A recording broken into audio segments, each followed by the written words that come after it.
glorious and terrible history of conquest, one name towers above all others. One warrior, one king, one legend. Alexander the Great. Never in all the world was there another like him. Born of a ruthless mother. He believed that she was a consort of some higher being. Educated by a brilliant philosopher. One of the most influential thinkers in the world, Aristotle. Driven by a domineering father. They swiftly drew their swords. Then the blood really flowed. A Macedonian warrior at 14. A general at 18. King at 20. Commanding 40,000 troops, hungry for total war. Leaving a grand legacy and a controversial history that endure to this day.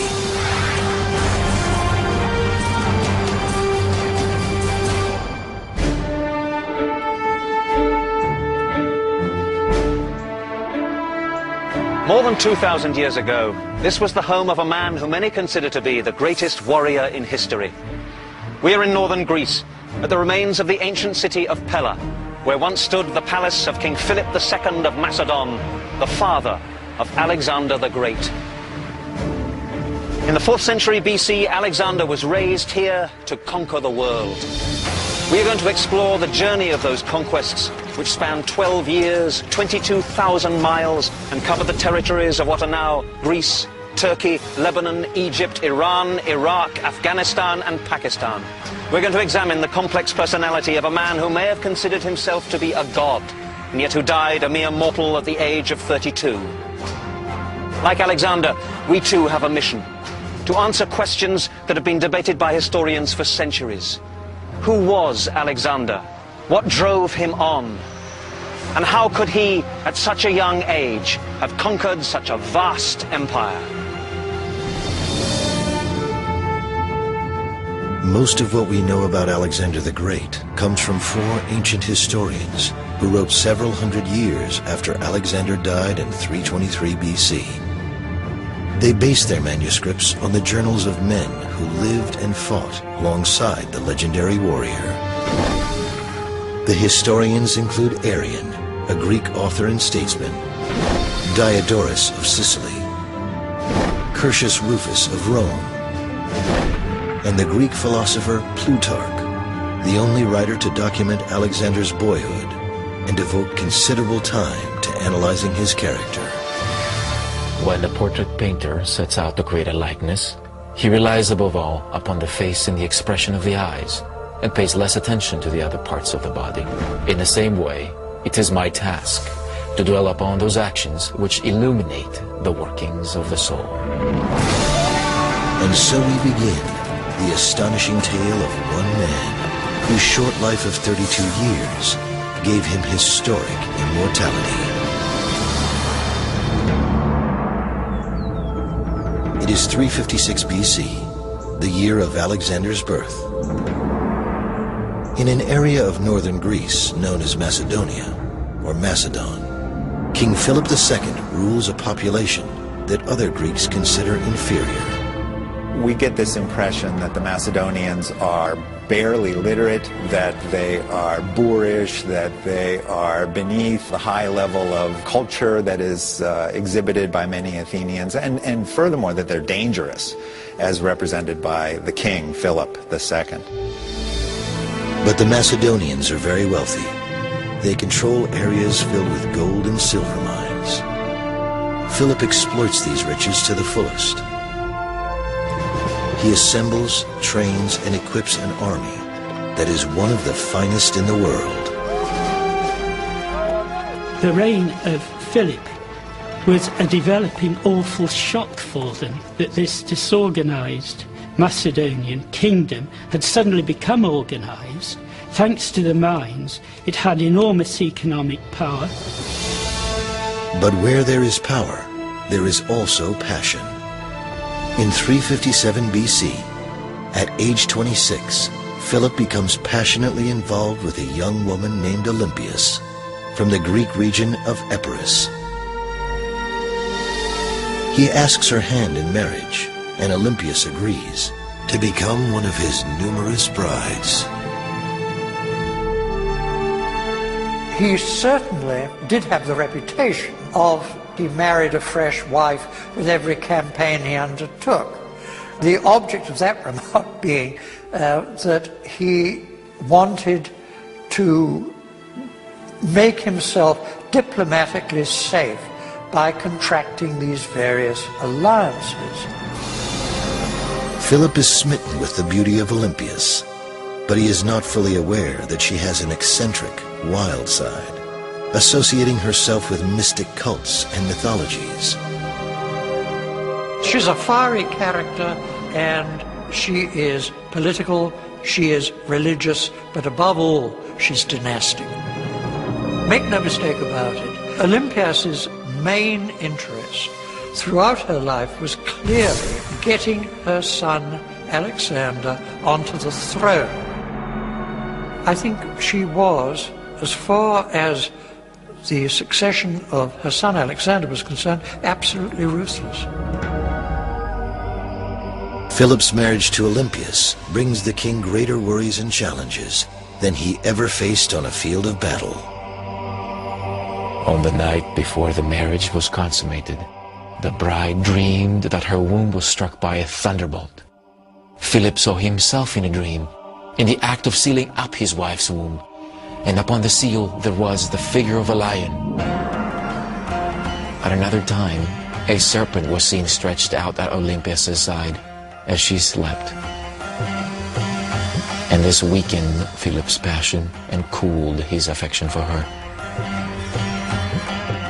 From that time on, he seldom came to sleep with her. Either he was afraid she would cast some evil spell upon him, or else he believed that she was a consort of some higher being.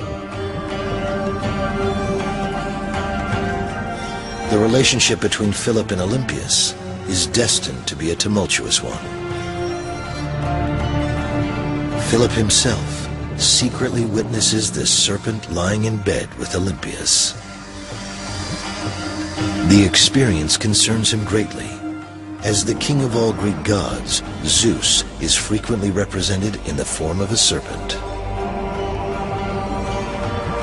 Philip feels a burning desire to find out if the child to be born to Olympias was fathered by himself, or possibly, though unimaginably, by Zeus.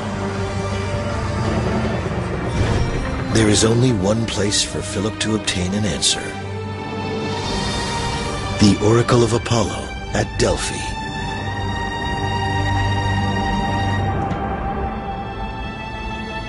This is how Delphi appeared in the 4th century BC, a bustling center of worship, commerce, and athletic competition. This is Delphi today. The columns of the Temple of Apollo still stand majestically on a magnificent hillside overlooking the Gulf of Corinth.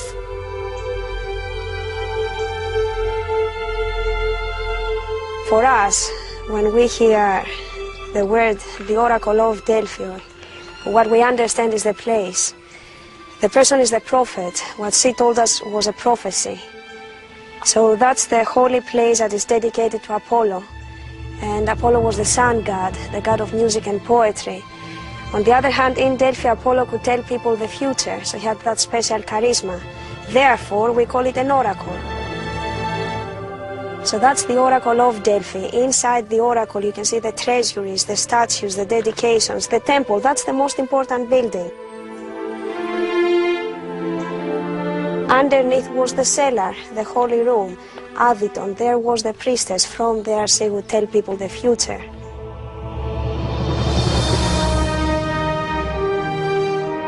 In the months before Alexander's birth in 356 BC, there is only one question that Philip wants to ask the oracle at Delphi. Will his child be the son of a mortal or a god? Philip sends an emissary here to Delphi to consult with the Oracle of Apollo about the meaning of what he has witnessed. The oracle, while not directly acknowledging that Alexander would be the son of a god, tells Philip to make sacrifices to Zeus and to revere him above all other deities. The oracle adds that Philip will lose the sight of the eye with which he peered through into the bedroom and saw Olympias with the serpent. prophecy which is fulfilled 2 years later when Philip is seriously wounded in battle. Stories such as this, reported by ancient historians, are viewed with skepticism today. Everybody says, oh, well, you know, you look through the keyhole and there is your wife frolicking around with a great anaconda. You know, it tends, perhaps, to sort of put you off your mark a little. Regardless of his status as a deity, the child born to Olympias during the summer of 356 BC is destined to bring triumph and tragedy to his homeland, his family, and himself as Alexander the Great.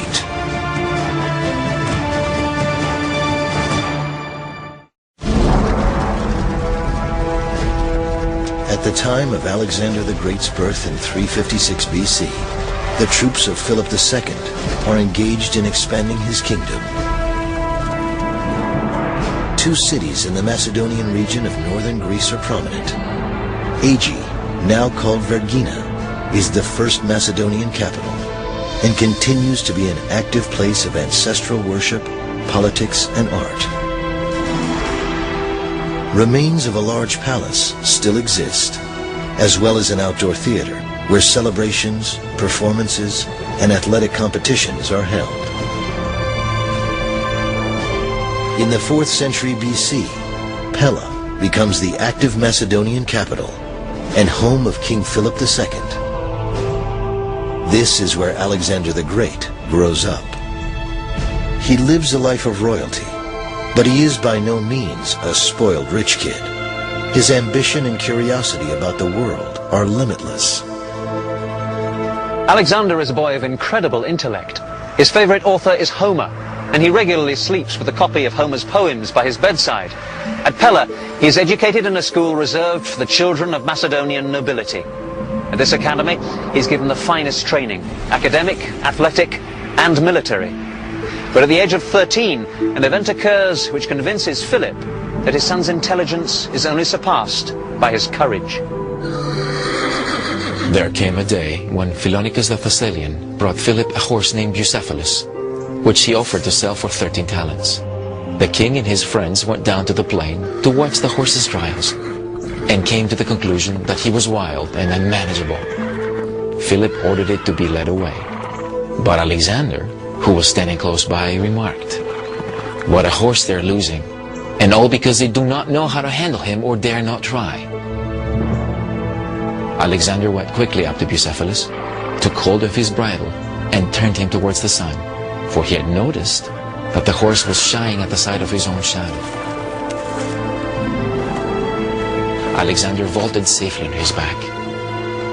He urged him forward, using a commanding voice and a touch of the foot. At first, Philip and his friends held their breath and looked on in an agony of surprise until they saw Alexander ride back triumphant.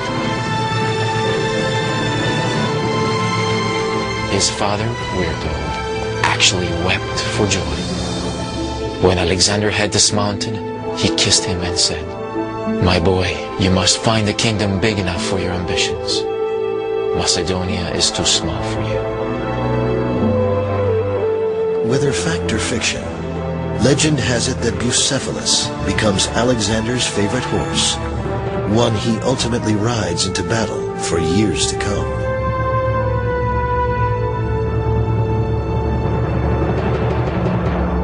King Philip is so impressed with his son, he decides that the teachers at the Macedonian court do not provide him with the intellectual challenge he deserves. Philip brings in a new tutor, a man who has gone down in history as one of the most influential thinkers in the world, Aristotle. Philip also provides his son with a magical environment in which to learn. This is the precinct of the nymphs at Mieza, part of the legendary gardens of Midas. These streams, grottos, and shaded walks were believed to be sacred to the nymphs, mythological goddesses who were the spirits of nature. According to Plutarch, Alexander used to say that his father Philip had given him the gift of life, but Aristotle had taught him how to live well. Each day as a young teenager, Alexander would walk this path towards the cave where Aristotle teaches.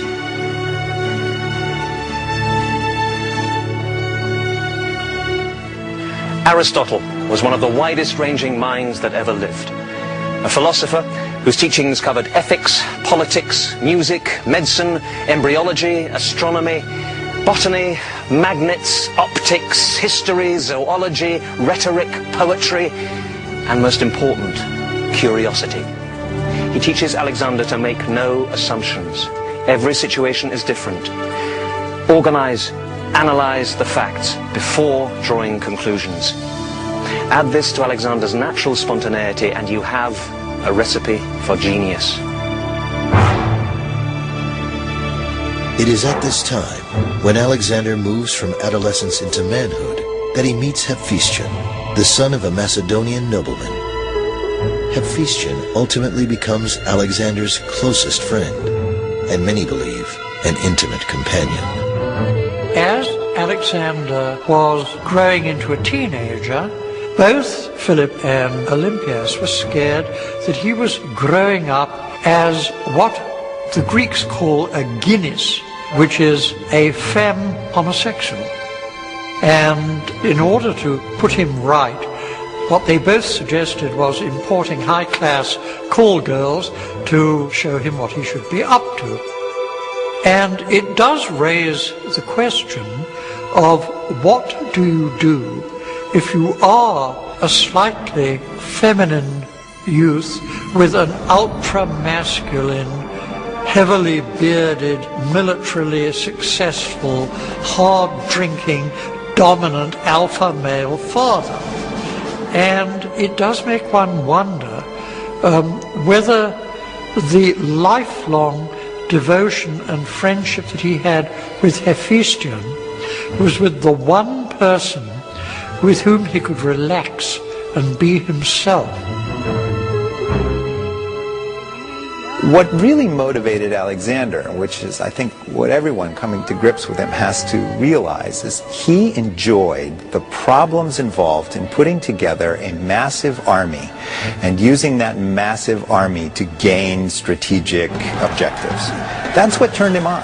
In a sort of brutal way, you could say killing other armies is what really turned him on. And for him, that was much more of a rush than the kind of rush he got from sex. It is believed that the philosophy of Aristotle, the warrior instinct of Philip, and the passion for mythology of Olympias combined to create the extraordinary human being, Alexander. He would soon have his first chance to prove himself on a battlefield, but he would also make an enemy of his own father.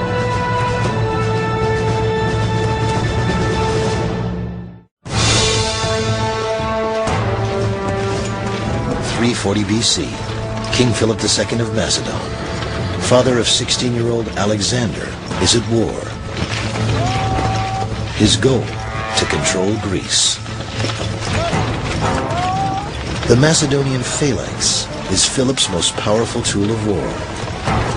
Highly trained soldiers carrying pikes or sarissas, marching in tight formation, a massive moving war machine, practically unstoppable. Philip adapted the formation from the traditional Greek phalanx. The main difference with Philip's phalanx is the fact that the body armor of the individual infantry soldier is less, but it's compensated for by the fact that the soldier carries a pike. The pike is between 15 and 18 feet long. It's got a counterweight on the end which is closest to the soldier, which allows the fulcrum to move back so that the end of the pike can be lifted. Now, of course, if you've got a pike that's 15 to 18 feet long, you have to drill those men extremely well so that they can move them around.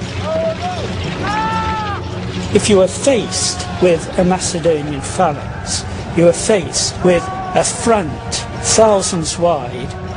With these pikes, you had this enormous hedge of lethal steel coming at you. You just couldn't reach the opposition with your own much shorter thrusting shields. So provided the phalanx kept level, and it could just literally walk through any opposition, which it did. By the time Alexander turns 16, Philip controls most of Greece. But when news of each additional triumph reaches Alexander, he shows no pride.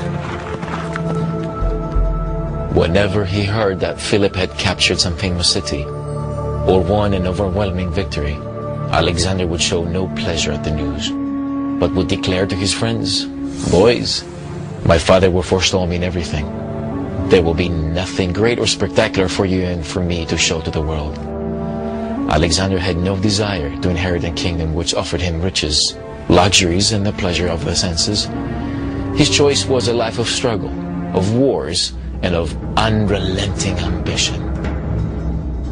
At the ancient Macedonian capital of Aegae, in 339 BC, Alexander spends much time studying the records and accounts of his father's exploits. It is obvious to many that he grows increasingly anxious to engage in battle, and that one day he will lead his own conquests. On one occasion when Philip is away from Aegae, some ambassadors from Persia arrive. Alexander receives them in his father's place and impresses them greatly with his intelligence, his maturity, and his knowledge of politics. They come away convinced that Philip's reputation for astuteness is nothing compared to the adventurous spirit and dangerous ambitions of his son. But Philip also continues to have ambition, to control Greece. Standing in his way are his two most formidable opponents, the armies of Thebes and Athens. In particular, a unique group of soldiers has a ferocious reputation. The Sacred Band of Thebes is made up of 150 couples of male lovers who eat together, sleep together, and fight together, never retreating, always fighting to the death. To further challenge Philip, the Thebans and Athenians had been supported with weapons, soldiers, and money from Persia. Considered the world's most powerful nation, the Persian king knows that if Philip completes his conquest of Greece, he has Persia in his sights. Philip's motive is revenge for a generation of Persian meddling in the political affairs of both Greece and Macedon. The Persian rulers would be pleased to see Philip's ambition halted by the troops of Thebes and Athens. The showdown is to occur at a place called Chaeronea in central Greece. Today, a vast sea of cotton fields. A defeat for Philip would mean the end of his conquests. A victory would motivate him to move his army toward Asia. In August 338 BC, the day arrives for the battle at Chaeronea to take place. Alexander is 18. Philip decides it is time for his son to become a Macedonian commander. He places him in charge of the companion cavalry, a force of 2,000 horsemen who always perform a key strategic role in Philip's battles, attacking the enemy from a flank position. It is with the battle at Chaeronea that the historian Diodorus begins his accounts of Alexander's life.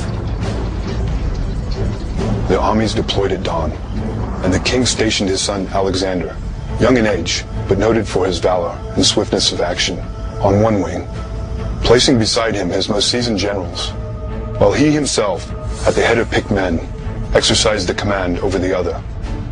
Individual units were stationed where the occasion required.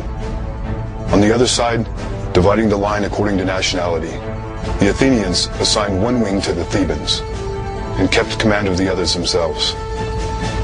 I am standing on the site of the Battle of Chaeronea. King Philip begins the battle by sending his Macedonian phalanx forward.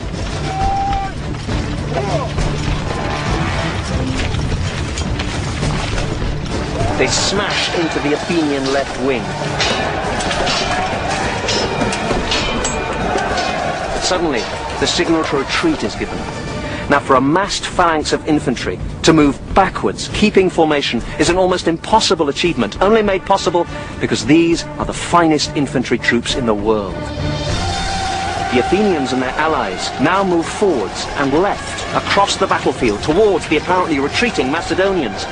But the Thebans, the more disciplined troops, stay where they are, which turns out to be a mistake, because between the Thebans and the allies, a gap opens up. And that gap is seen by Alexander. He's waiting with the cavalry. When he sees that gap, he charges forward, smashes through it. He encircles the Thebans and is able to attack the allies in their flank. At the same time, the Macedonian phalanx now stops and starts to advance. They steamroller through the Athenians, cut them down. 2,000 of them surrender. The Thebans are not so lucky. Completely surrounded by Alexander and his cavalry, they are killed almost to a man.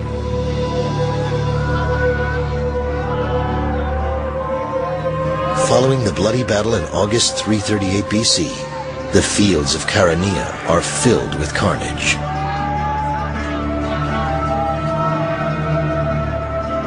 Philip, with the aid of his son, achieves his goal of controlling Greece. The sacred band of Thebes is buried here, underneath the statue of a lion. The Athenian dead were cremated. The Battle of Chaeronea did two things.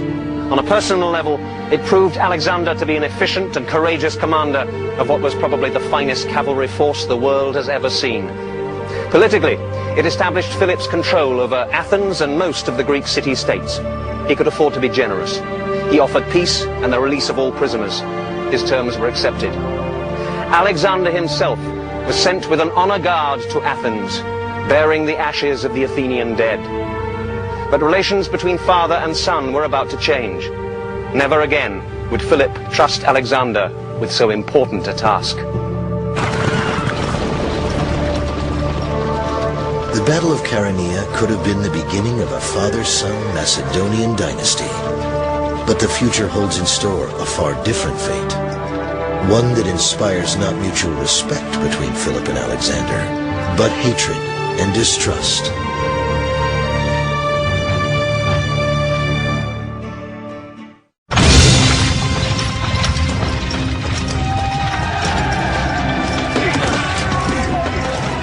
By the fall of 338 BC, King Philip II of Macedon controls most of Greece. A decisive victory at Chaeronea, in which Alexander plays a significant role defeating the Athenians, gives Macedonian troops respect for a new father-son leadership team. By the time Alexander reaches the age of 18, he has proven himself a worthy successor to his father's throne. He naturally assumes that this palace at Aegae will one day be his to rule and to call home. But a series of events alters those expectations, events prompted not by war, but by love. Within months of his victory at Chaeronea, Philip decides to take another bride. 20-year-old Cleopatra, from an elite Macedonian family, agrees to become his newest bride. I think it came down to the fact that here he is, a middle-aged man, and he finds himself an appropriate young woman who will make a marriage alliance with a strong Macedonian family, and he went for it. Here we've got a guy who's almost 50 taking up with a woman who is, 30 years his younger. So I'll let you draw the conclusions on that. Regardless of his reasoning, Philip's decision to wed Cleopatra creates a major rift with Alexander and his mother Olympias. Should the Macedonian Cleopatra give birth to a male child, the boy would take Alexander's place as legitimate heir to Philip's throne. For Alexander's mother is from Epirus, not part of Macedonia. Alexander, who had been brought up on the Iliad and the flattery of his tutors that he was a second Achilles, fancied himself in the role on the other hand, there was Daddy, who clearly had prior claim to the job, and now Daddy had remarried and was busy siring children on Cleopatra as fast as he could go. Growing tension between family members comes to a head on the couple's wedding night in the fall of 338 BC. The Macedonians were renowned for their drinking parties, many of which took place right here in the palace. Following the wedding of Philip and Cleopatra, the traditional Macedonian banquet takes place, at which all the men become seriously drunk. Attalus, the bride's uncle, raises a toast, praying that the gods may bless the union with the legitimate heir to the throne. Enraged, Alexander shouts out, "What do you take me for, a bastard?" He hurls a goblet of wine at Attalus. Philip stands, draws his sword, advances across the room towards his son, but he's so drunk that he trips and falls. Alexander jeers at his father, saying, "Here is the man who is planning to cross from Europe into Asia, and he cannot even cross from one table to another."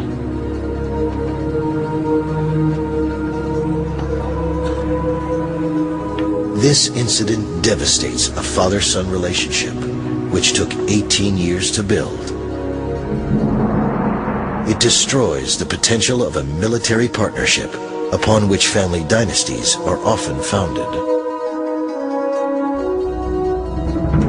Following the scandalous wedding banquet, Alexander and his mother Olympias go into exile.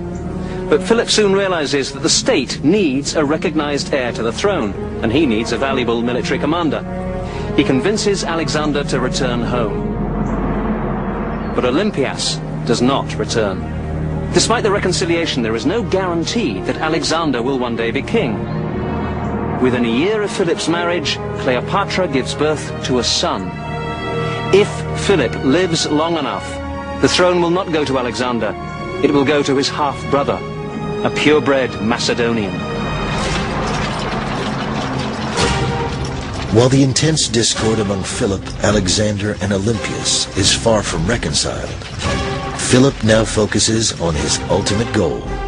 With Greece under control, he considers expanding his kingdom into Asia.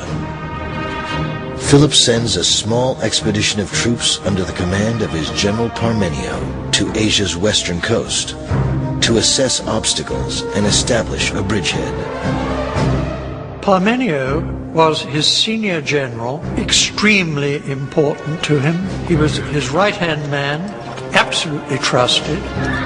He was also a conniving political bastard of the First Order, and his great advantage, clearly, was A, his absolute loyalty to Philip, and B, his undoubted extreme skill as a general. But before Philip himself risks the journey to Asia, he decides once again to consult the gods. Philip sends an emissary to Delphi to ask whether or not he will conquer Darius, the great king of Persia. The answer he receives is ambiguous. The bull is garlanded, the sacrifice is ready. Philip interprets this to mean that Darius will be slaughtered like a victim at the altar. The true fulfillment of the prophecy, however, turns out to be quite different. Straight away, Philip sets in motion plans for gorgeous sacrifices. He wanted as many Greeks as possible to take part in the festivities, so he planned brilliant musical contests and lavish banquets for his friends and guests. He was determined to show himself to the Greeks as an amiable person.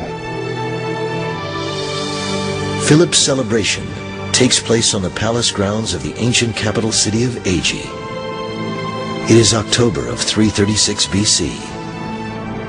This is the theatre in the grounds of the royal palace at Aegae.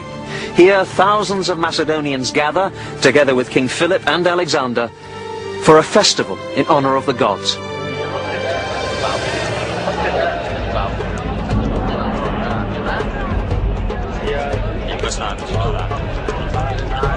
It's a happy occasion for all, except one man, Pausanias, a royal bodyguard. According to the ancient historian Diodorus, Pausanias is beloved by Philip because of his beauty. But when the king becomes enamored of another young man, Pausanias reacts poorly. He accuses the young man of being a promiscuous hermaphrodite. For this, Pausanias is punished. He is plied with wine until drunk. Unconscious, he is thrown to the king's mule drivers to abuse in drunken licentiousness. Later he complains to Philip about this abuse, but the king takes no action against those responsible. In anger, Pausanias runs up to Philip, stabs him, and runs off. But he is killed before making his escape. Alexander rushes to his father, but it's too late. Philip dies in 336 BC.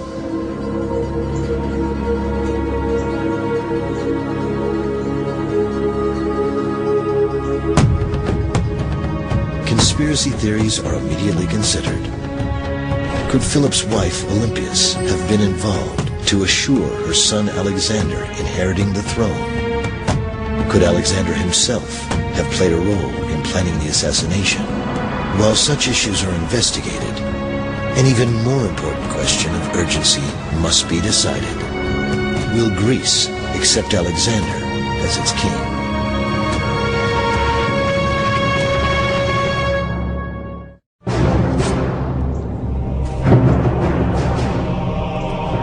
When King Philip of Macedon is killed in 336 BC, there is no doubt that his own bodyguard dealt the fatal blow. But as with modern-day murders attributed to lone assassins, questions arise about others being involved in the assassination plot.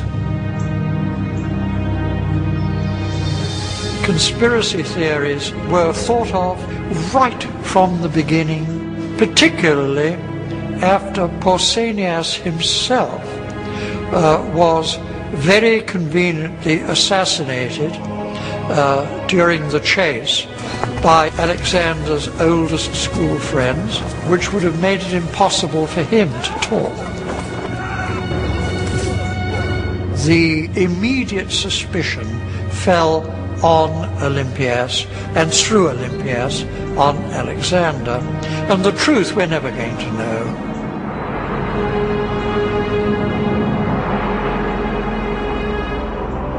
After a ceremonial cremation, Philip's bones and most precious personal possessions are placed inside an elaborate burial chamber, which is then covered with tons of soil. By ancient custom, the higher the mound, the more important the person.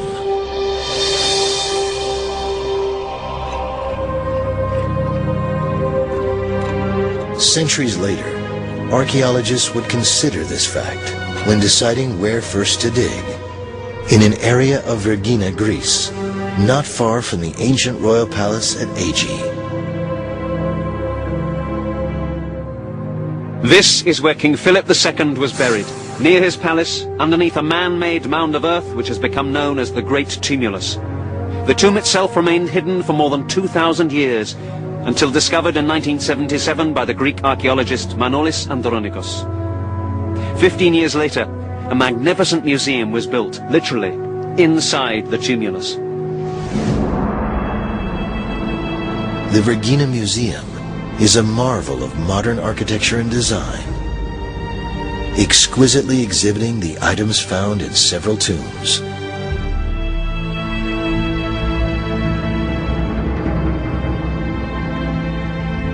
This is the burial chamber of Philip II. When I first heard of this discovery, I could hardly believe it, and nor could many archaeologists. No Macedonian tomb on this scale had ever been discovered. But here it is. The facade is designed like a temple, a marble entrance flanked by two half-columns or pilasters. Above the entrance is a frieze with the painting of a royal hunt. Philip is depicted hunting lion, boar, and other wild animals in a Macedonian forest. Here, a young man on horseback prepares to throw his weapon. This is Alexander himself. To discover the tomb of Alexander the Great's father was remarkable enough. But what the archaeologists were not prepared for, what no one could even have imagined, was the amazing treasure that they found inside. Incredibly, the actual bones of Philip II were found inside this solid gold case. Also inside the burial chamber, his gold-leafed crown and war armor, including breastplates, helmets, and shields. Following his father's burial, Alexander immediately faces the greatest challenge of his young life, proving to the citizens of Macedonia that he deserves to be king.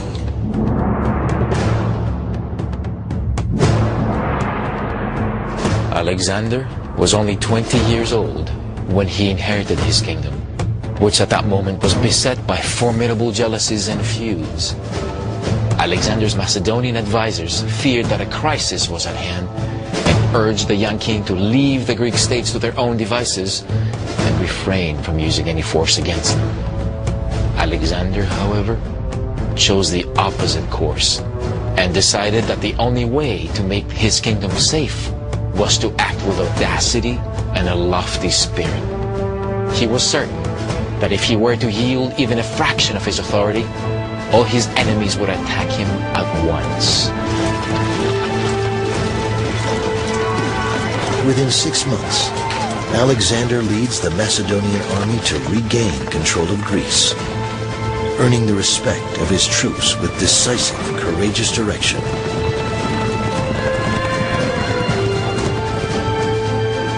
To the horror of Cleopatra, who later commits suicide, Alexander's mother Olympias orders the execution of Philip's newborn son, leaving himself as the only possible heir to the Macedonian throne.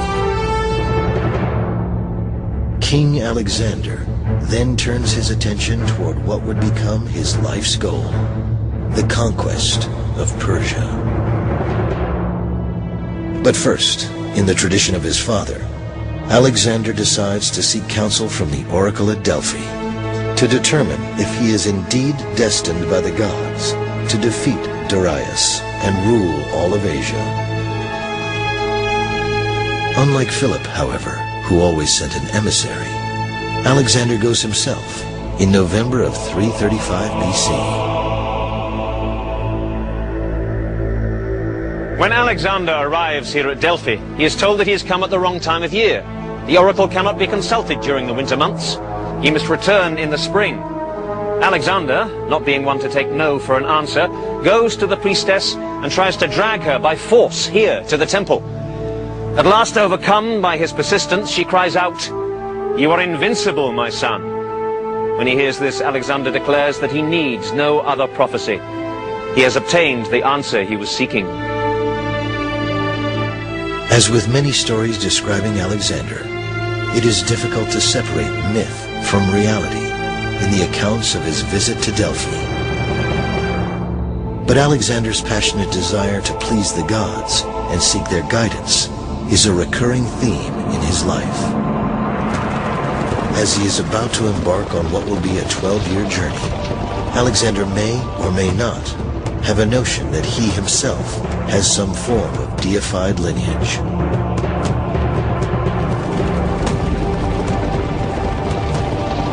When he leaves for Asia, his mother Olympias tells him that upon his return, she will reveal an incredible secret about his life.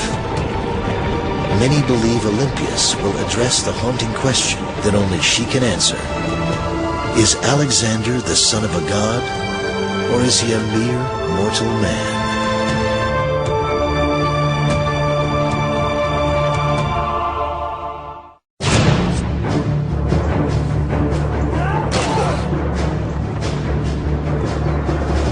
The year is 334 BC. King Philip II of Macedon is dead, assassinated by his own bodyguard. Conspiracy theories suggest that his wife Olympias and son Alexander may have been involved, but no one can say for certain. Alexander, at age 20, becomes king and wastes no time asserting his authority. He chooses to continue a massive offensive his father had begun, the conquest of Asia, and the defeat of the most powerful ruler on earth, Persian king Darius. He really had no choice but either to withdraw that force or reinforce it and have a full-scale war of annexation, which was, of course, the alternative that he chose. I don't think he ever thought of anything else. And I don't think, even from the beginning, that there was any limit on his ambition of conquest.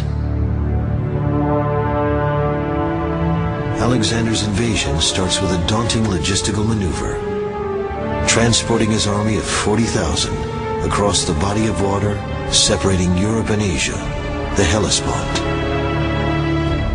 Today, the Hellespont is known as the Dardanelles.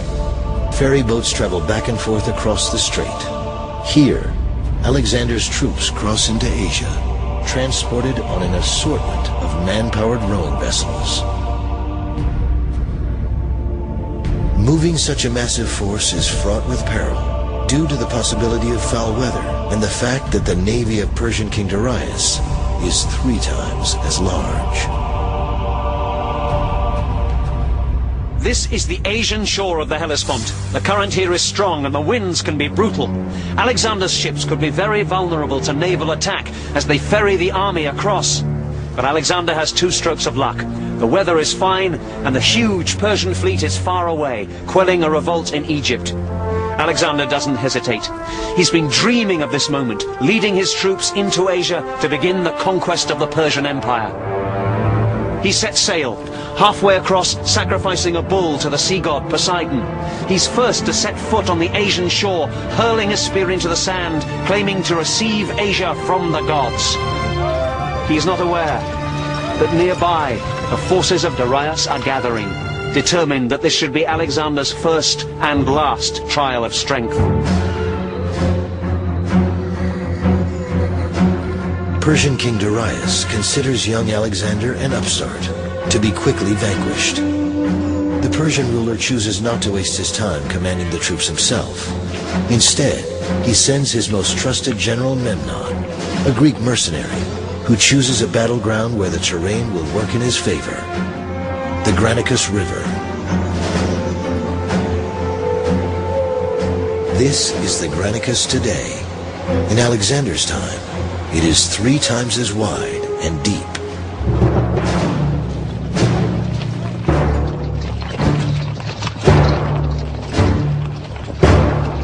Alexander is accompanied by his own trusted advisors, military commander Parmenio, his close friend Hephaestion, and Callisthenes, a nephew of Aristotle, who serves as Alexander's personal historian. On the high opposite bank of the Granicus River, the Persian army waits, with 20,000 cavalry and 20,000 infantry, many of them Greek mercenaries. Greek author and General Arrian wrote about Alexander's first test of will. Parmenio came to Alexander and argued, "We cannot take the army across the river on a broad front. A failure in our first action will at once have serious consequences and will put at risk the result of the whole war." Alexander replied, "I know that, Parmenio.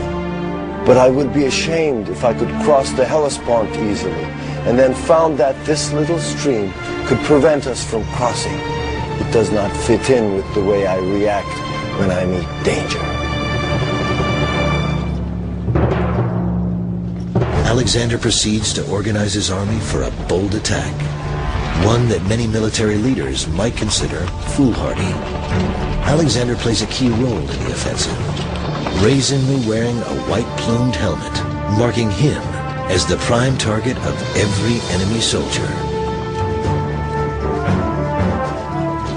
Alexander's battle strategy at the river Granicus utilizes tactics he learned from his father. thousands of highly trained soldiers on foot and horseback would boldly cross the river and meet the Persians head-on.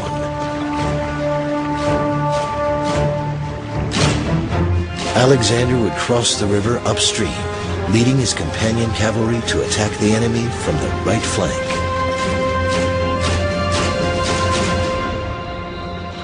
There was a profound hush as both armies stood for a while motionless on the brink of the river, as if in awe of what was to come. Then Alexander himself, at the head of the right wing of the army, with trumpets blaring and the shout going up to the god of battle, moved forward into the river.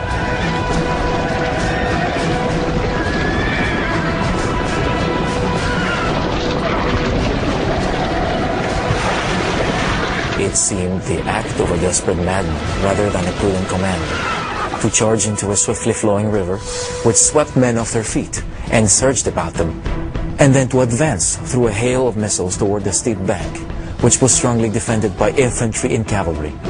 But in spite of this, Alexander pressed forward.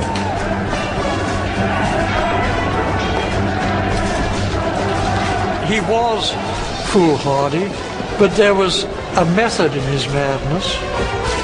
One of the things about leading from the front rather than the rear is that it really makes people follow you. You're not asking them to do anything that you're not doing yourself. There are many historical accounts about what happened here at the Granicus. Suspiciously, none of them agree except that it was an extremely hard-fought battle. It may be that Alexander's first assault against the Persian bank was beaten back, and he was forced to change his tactics. In propaganda terms, this initial defeat would be disastrous, so perhaps it was hushed up. From a military point of view, it would seem suicidal to send men against determined opposition across this river and up that bank. But it seems that that is exactly what Alexander did, and it may be that the hard-fighting Macedonians, with the advantage of their long pikes, did manage to get a foothold up there. When Alexander reaches the opposite riverbank, he leads a cavalry charge. Alexander is struck on the helmet. He loses his spear and is handed another. He is in the act of killing one Persian noble when another one raises his sword to strike down at Alexander. Just in time, his arm is severed by a Macedonian swordstroke. The Persians, by pulling their forces away from the riverbank, have weakened their center, and now the Macedonians can cross the river in strength.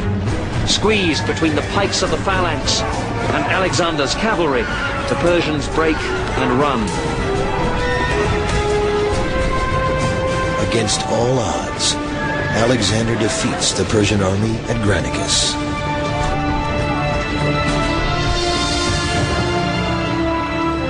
This was perhaps the greatest stroke that Alexander could have hoped for, because when the enemy withdrew from the field, he had achieved everything that he wanted to achieve, which was to say, basically, you've totally underestimated me, and I'm going to whip your butt. Alexander's victory at Granicus allows his army to continue its invasion of Persia. General Memnon survives the battle and reports to Persian King Darius, who determines that the next time the two forces meet, he personally will command the Persian troops.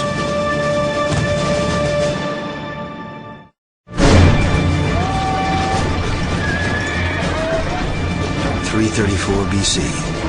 Having defeated Persian forces at the Granicus River and gained control over key Aegean seaports, Alexander moves his army to the city of Gordium, which offers no resistance to the powerful Macedonian army. Since 1950, Gordium has been excavated by archaeologists from the University of Pennsylvania. Walls of the city, remnants of houses, even the entrance through which Alexander once passed, have all been preserved. In Alexander's time, this great walled citadel of Gordium is a vital link on the royal road that leads deep into the heart of the Persian Empire. When the all-conquering Alexander arrives at the gates, they are thrown open to him, and he decides to wait here for reinforcements. 400 years earlier, Gordium had been the city of King Midas. Now, Alexander had been educated in the gardens of Midas, so he must have known the local legend.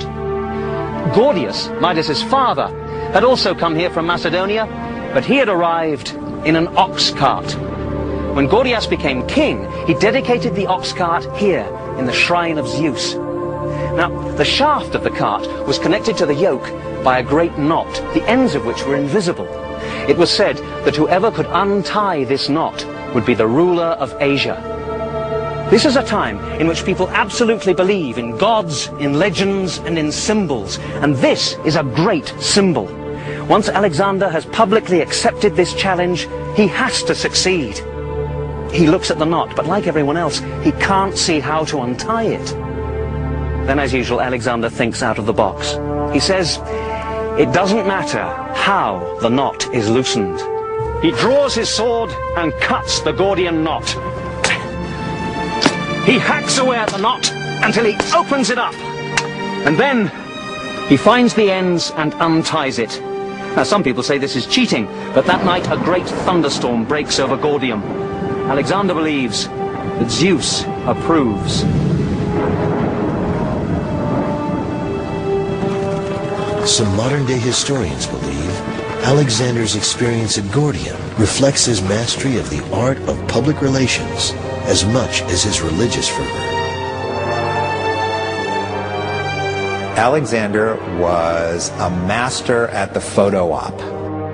When there was a time when he could use it for propaganda purposes or for PR purposes, he did it. And he used it primarily to impress his army, but also to impress the people over whom he was to rule.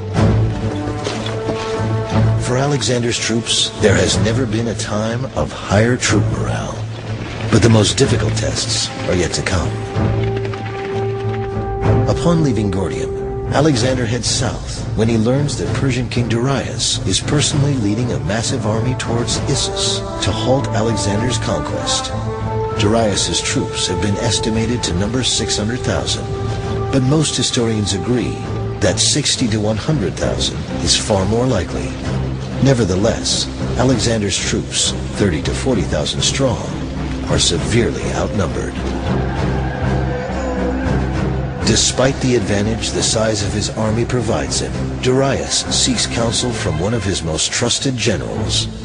Roman historian Curtius Rufus described the encounter. Persian King Darius turned to Charidemus, who was an experienced soldier, and proceeded to ask whether he was well enough equipped to crush his enemy. Charidemus answered, "Your magnificent army can strike terror into your neighbors. It gleams with purple and gold. The Macedonian lion is certainly coarse and inelegant, but protects behind its shield tough, densely packed soldiers. When they are tired, the earth is their bed, and their sleeping time is of shorter duration than the darkness. What you need is strength like theirs. Send off your gold and silver and hire soldiers." Darius, unable to take the truth, had Charidemus dragged off to execution.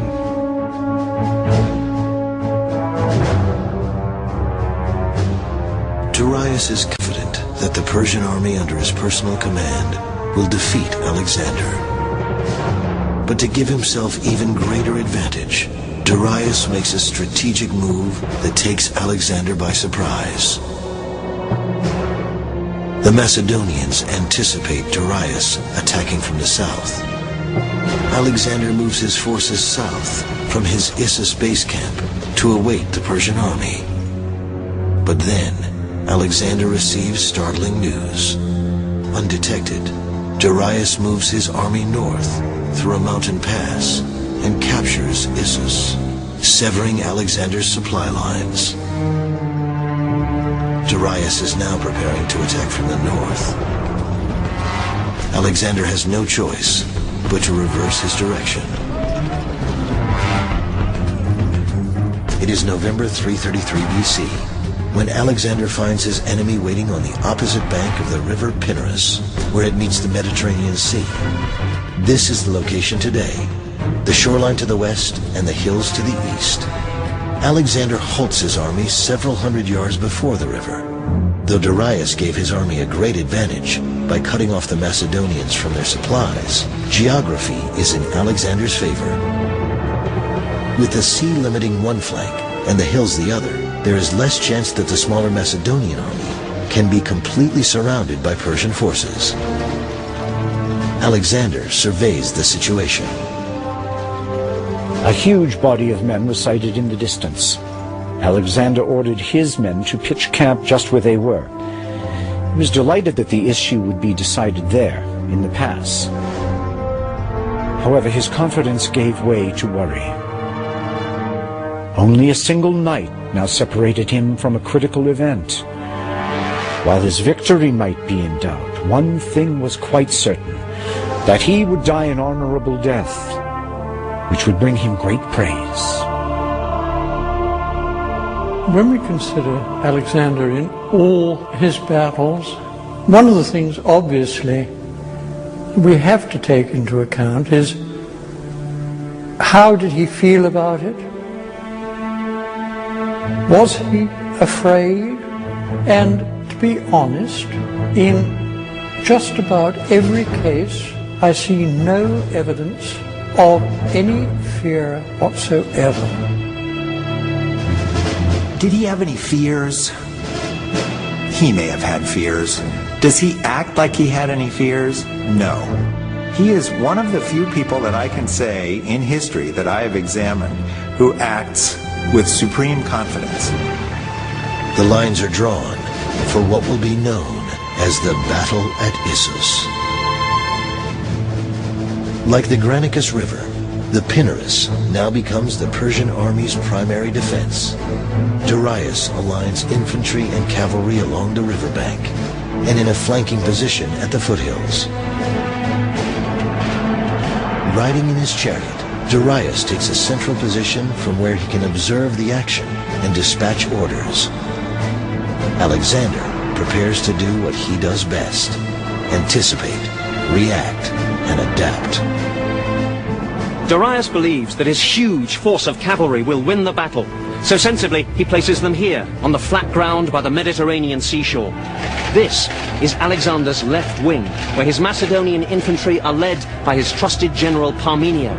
But at the last minute, Alexander sees where the Persian blow will fall, so he reinforces this area with his allied cavalry. As Alexander's army advances, hordes of Persian cavalry strike hard. The Macedonian left wing holds, but just barely. An even more serious situation is developing further inland, at the center of the battle. The troops sent forward into the midst of the Persians were now totally surrounded. Obliged to fight hand to hand, they swiftly drew their swords. Then the blood really flowed. The two lines were so closely interlocked that they were striking each other's weapons with their own and driving their blades into their opponents' faces.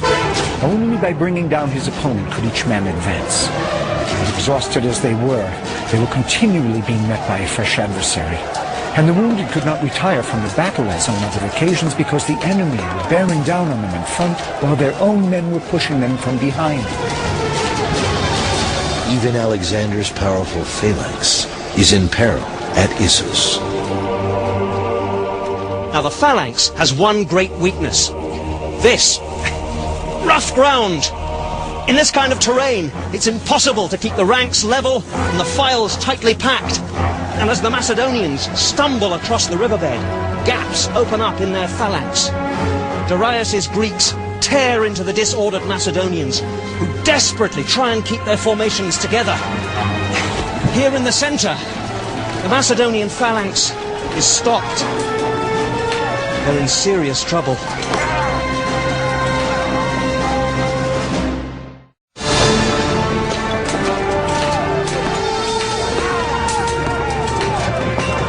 The Battle of Issus in November of 333 BC is critical to Alexander's conquest of Asia, but his army is outnumbered by the forces of Persian King Darius. rough ground hinders the progress of the legendary Macedonian phalanx and infantry, which find themselves engaged in the bloodiest of hand-to-hand combat. The only chance for Macedonian victory lies with the cavalry, led by Alexander himself. Alexander was as much a soldier as a commander. Riding high in his chariot, Darius cut a conspicuous figure.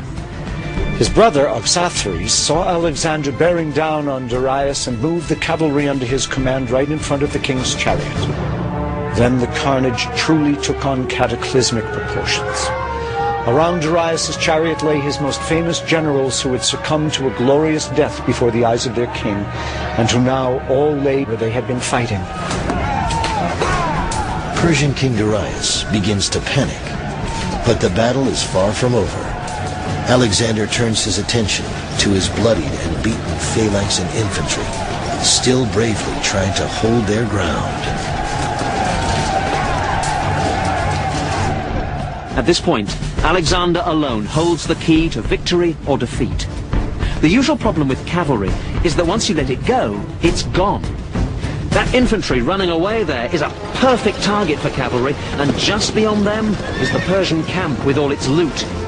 But Alexander has sufficient command to stop his cavalry charge, and the control to regroup them, turn them left, and smash into the Persian center.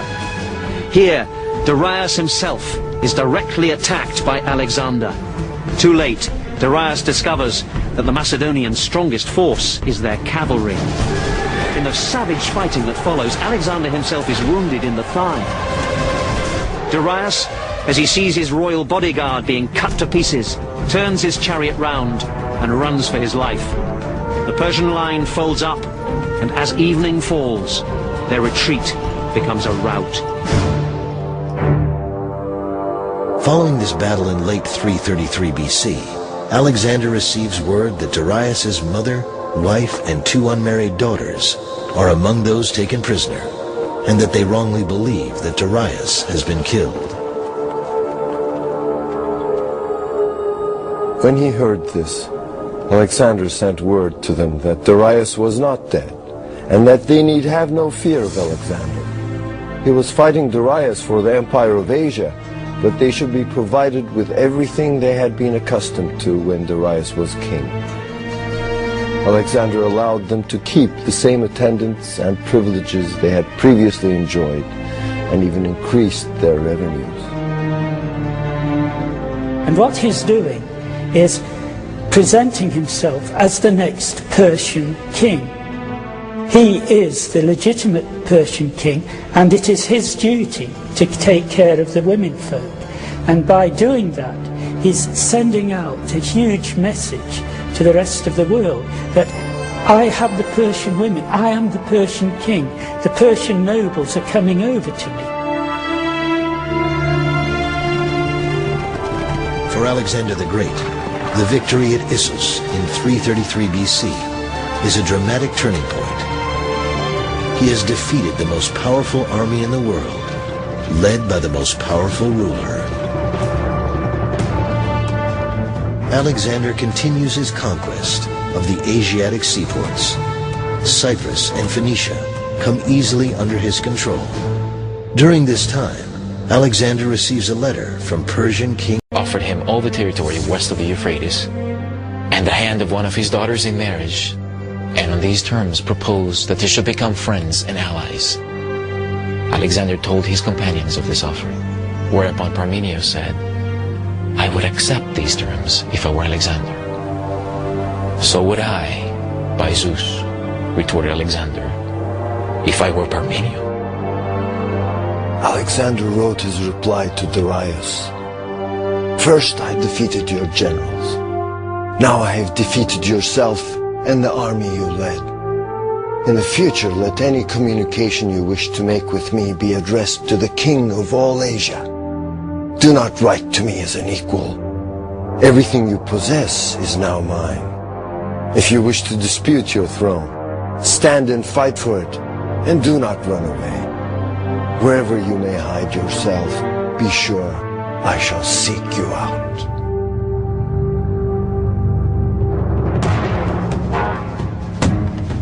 Alexander, his communications with Darius only fueling his desire for conquest, leads his army toward the naval center of Tyre.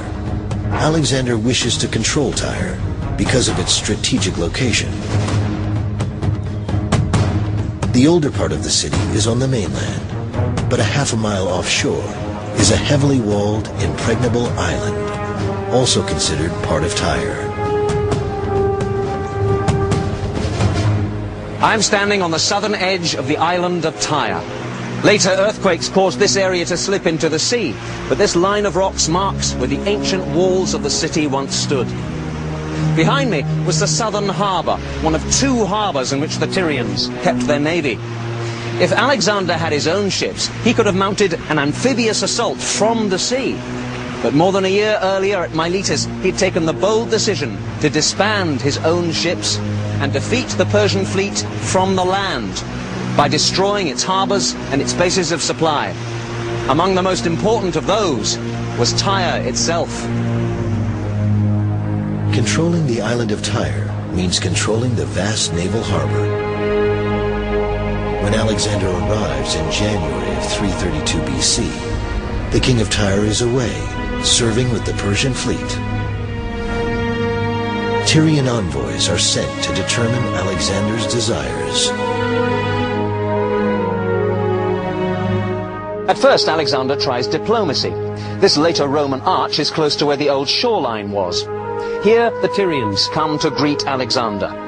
He tells them he wishes to visit their island to sacrifice at the temple of Heracles. The Tyrians know that to allow Alexander in means a surrender of the city to him. So they politely point out that there is a perfectly good temple of Heracles here, on the mainland. Alexander is reported to have become furious and to say, "I will show you that your island is part of the mainland." He must have known then there was only one way to conquer Tyre. To the amazement of the Tyrians, and even his own army, Alexander threatens to conquer the walled city in a manner unimaginable, even today, by building a mole or causeway 1/2 mile long to connect the island to the mainland. Alexander himself has no idea how difficult it will be to accomplish such a bold endeavor.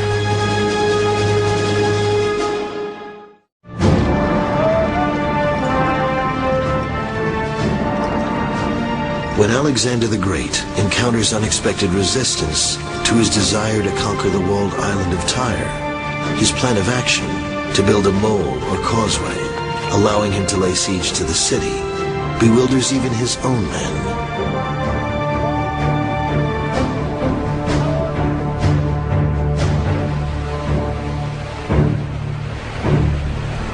The sight of the fathomless deep filled the soldiers with despair, for it could scarcely be filled even if they had divine aid. How could rocks big enough be found, or trees tall enough? To make a mound to fill such a void, they would have to denude whole regions. The strait was perpetually stormy, and the more constricted the area of its movement between the island and the mainland, the more fierce it became. The Tyrians view Alexander's plan as absurd and consider the threat an idle one. How did the people of Tyre have the confidence to resist Alexander? Well, Tyre was a mighty city. These Roman remains are from the 1st and 3rd centuries AD, but down here are some of the original fortifications of the city from Alexander's time. These stone blocks are around 2,500 years old. They formed part of the massive walls and towers which then surrounded the city. 300 years before Alexander's time, King Nebuchadnezzar of Babylon laid siege to this place for 13 years in succession. He failed to conquer it. So this is the outside wall. Ali Badawi is chief archaeologist at the ruins of Tyre. He explains that during Alexander's time, 2 walls, separated by approximately 6 feet of space, protected the island. The foundation for the outer wall was below sea level. They took in consideration if somebody is going to invade the island, he will tried to look for a small piece of land to land the army and to start the attack on the wall. So for this reason, when they built the walls of the city, they built it just in the edge of the rock at that time. So next to it you have just the sea. As his troops prepare to construct the mole, Alexander hopes the mere sight of his army's determination will influence the leaders of Tyre. He tries one more effort at conquest by diplomacy. Alexander sent heralds to urge the Tyrians to accept peace terms. But the latter, violating international conventions, killed them and threw their bodies into the sea. Outraged by the disgraceful murder of his men, Alexander resolved to lay siege to the city. The massive task of building the mole begins in January 332 BC, with large quantities of rock being transported from old mainland Tyre and timber from a nearby mountain. Little by little, the mole began to rise above the surface and the mound's width increased as it approached the city. But as the mole proceeded further from the shore, the materials piled on it were increasingly sucked into the sea's depths. With their light skiffs, the Tyrians began to encircle the structure, attacking with missiles the men standing by the work. Alexander had hides and sheets of canvas stretched before the workmen to screen them from the missiles, and he erected 2 turrets on top of the mole from which weapons could be directed at approaching boats. As the structure of the mole finally reaches close to the walled island, the Tyrians make their boldest move. The Tyrians fill a ship with combustible material. From the bows they hang pots of what was probably naphtha, a sort of napalm of ancient times. They tow the ship towards the mole and set fire to it. The pots of naphtha burst, and the siege towers and wooden palisades catch fire. Simultaneously, they attack with small boats from both sides, killing Alexander's workers and defenders. The attack is a complete success. Alexander's mole is a pile of smoking rubble. Undaunted, Alexander sets his soldiers to work building a new mole. But he also comes to realize that Tyre can only be taken by siege, waged simultaneously from land and sea. In July 332 BC, the second mole is finally ready. So are warships obtained from nearby Cyprus.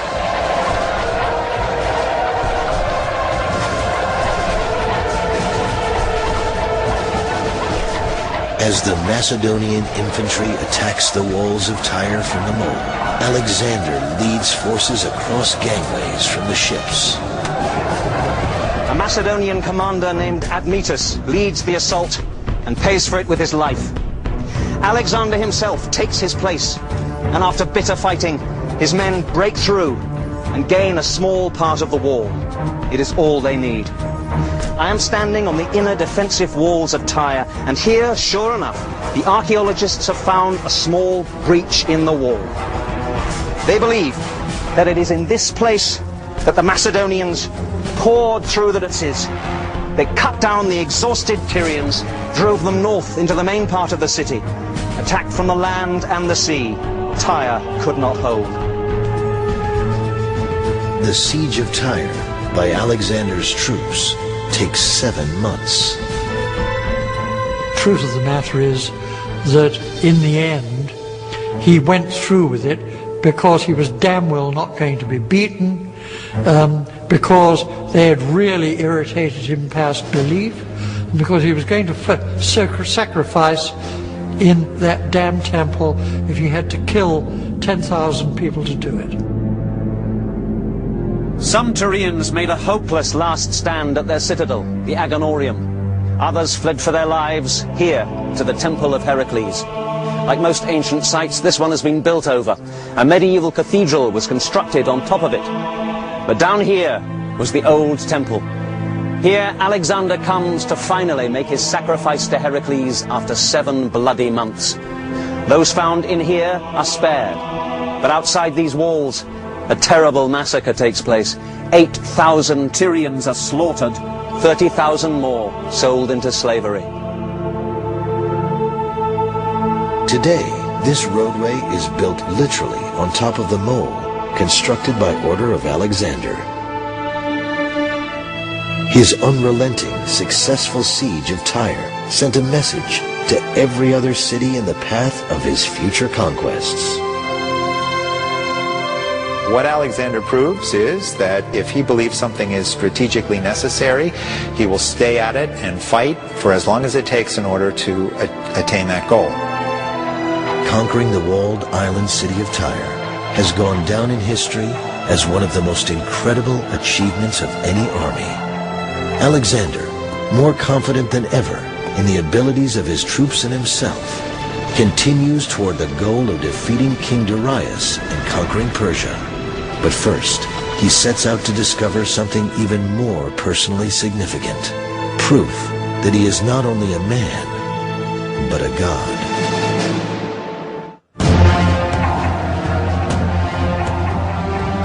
(332 BC). Following a 7-month siege, Alexander has achieved what most would consider impossible: the conquest of the walled island city of Tyre, by building not one, but 2 half-mile-long causeways. With the Aegean seaport under his control, Alexander confidently leads his army into Egypt. There, he is given the title of Pharaoh, by tradition making him both a king and a son of Ra, or God. After traveling through Heliopolis and Memphis, Alexander comes upon a shoreline so magnificent, he envisions a grand seaport. Alexandria is the first of more than 30 cities founded by Alexander in his own name. But why here? Well, it's an excellent location between Lake Mareotis and the Mediterranean Sea. It has a mild, healthy climate and an excellent natural harbour, deep and well sheltered, further improved when Alexander commands the offshore island of Pharos to be connected to the mainland by a mole. Alexandria would be the new emporium for the world's trade, a cornerstone for Alexander's empire, and a crossroads of the ancient world. Today, the population of Alexandria is approximately 4 million. 80% of Egypt's imports and exports move through its harbors. To many, building such a city would be an achievement of a lifetime. But for Alexander the Great, it is merely a brief distraction from greater priorities. One of those is a visit to the temple of the god Ammon at the desert oasis of Siwa. While Alexander was in Egypt, the entire resources of the greatest empire on earth were mobilizing to fight him. He had to get back to war, to defeat the Persians before their vast armies cut him off from Macedonia. But at this crucial moment, he chose to spend 6 weeks traveling through the Sahara Desert. The journey was a spiritual preparation for what was perhaps the greatest religious experience of Alexander's life, and it was a journey that nearly killed him. When Alexander came to the desert, he began to cross a country covered with an infinite expanse of sand. In 4 days their water had given out, and they suffered from fearful thirst. All fell into despair. And suddenly a great storm of rain burst from the heavens, ending their shortage of water in a way that had not been foreseen. At one point, when the road could not be traced because of the sand dunes, the guide pointed out to the king that the crows cawing on the right were calling their attention to the route which led to the temple. Alexander took this as an omen, and thinking that the god was pleased by his visit, pushed on with speed. To the Egyptians, Ammon was the equivalent of the Greek god Zeus, the king of all gods. Frequently, the deity would be addressed using both names, Zeus Ammon. Alexander has a burning desire to find out from the oracle at Siwa if he is a son of God. Today, the remains of the temple still stand at Siwa Oasis. Alexander and his companions climbed up into the temple, and it was here, on these steps, that the high priest greeted Alexander with a slip of the tongue. He meant to say, "O Pai Dion, O my son." But his Greek wasn't up to much, and what the Macedonians heard him say was, "O Pai Dios, O son of Zeus." Now for Alexander that was quite a good start. The sayings of the oracle were usually delivered in this courtyard, but Alexander was too important a guest for a public show. Besides, he had some very private questions, so he alone was allowed to question the god directly and enter the inner chamber.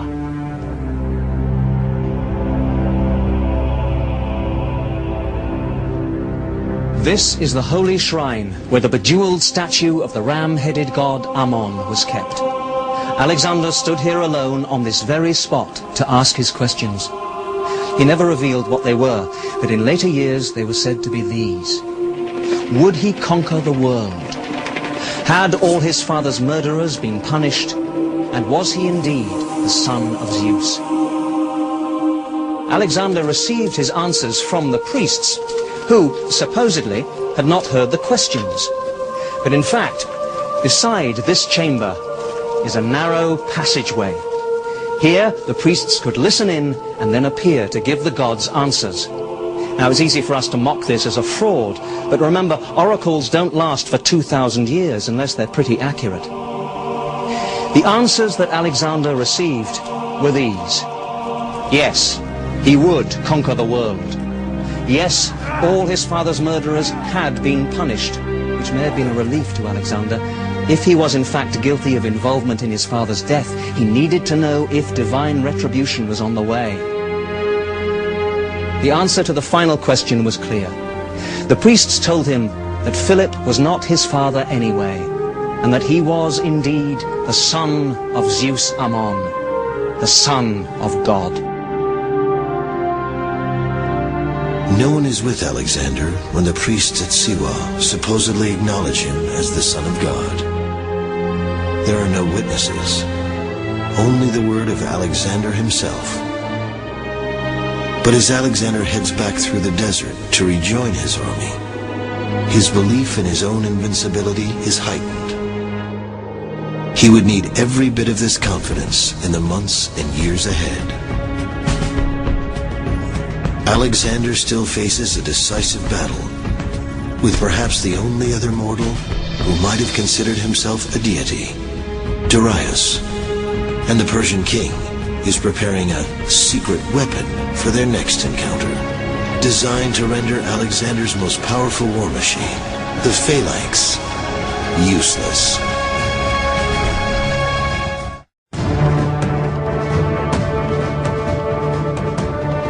Fall 331 BC.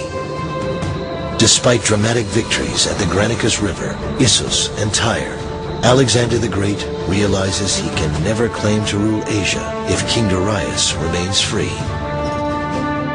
And Darius realizes he will never retain control of Asia without defeating Alexander. The two commanders know an ultimate showdown must take place. Darius chooses the location, camping his forces at the river Bomelos, near the village of Gaugamela. None of Alexander's battles is better documented by ancient historians than the Battle of Gaugamela.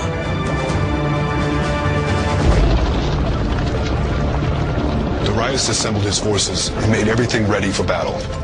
He had fashioned swords and lances much longer than his earlier types. He had also constructed 200 scythe-bearing chariots, well designed to astonish and terrify the enemy. From each of these were projected out, beyond the trace horses, scythes, nearly 1 meter in length, presenting their cutting edges to the front.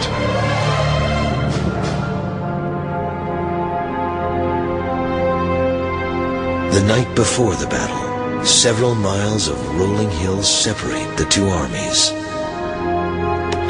Alexander's chief general Parmenio and several of his most prominent officers move forward to survey the enemy position. They were filled with amazement at the sight. and remarked to one another that it would have been a very difficult task to defeat an enemy of such strength by engaging him by day. They therefore went to Alexander to persuade him to attack by night, so as to conceal from his men the most terrifying element in the coming struggle, that is, the odds against them. It was then that Alexander gave him his celebrated answer: "I will not steal my victory." He was determined that if Darius were defeated, he should have no cause to summon up courage for another attempt. He was not to be allowed to blame darkness and night for his failure on this occasion, as at Issus he had blamed the narrow mountain passes and the sea.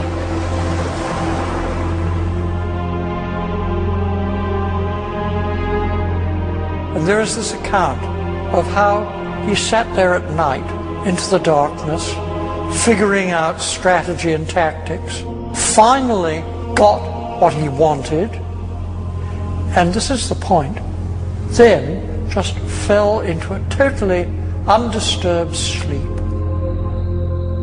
And he slept on. And he said, "Till I got it figured out, I was worried. After that, I was fine." The army got up in the morning, the valley was sounded. Alexander slept on like a baby until finally his staff officers had to wake him. At this point, Alexander gives his troops the pep talk of their lives, confidently telling them that this battle would decide who would rule the continent of Asia. On the other side of the battlefield, the Persian king Darius is giving a speech of his own. But his mood is more of desperation than of confidence. He tells his troops, "Today will consolidate or terminate an empire greater than any age has seen. Now, it is not glory for which you must fight, it is survival. Our backs are to the wall. I beg you by our country's gods, deliver the Persian people and its honor from the depths of disgrace."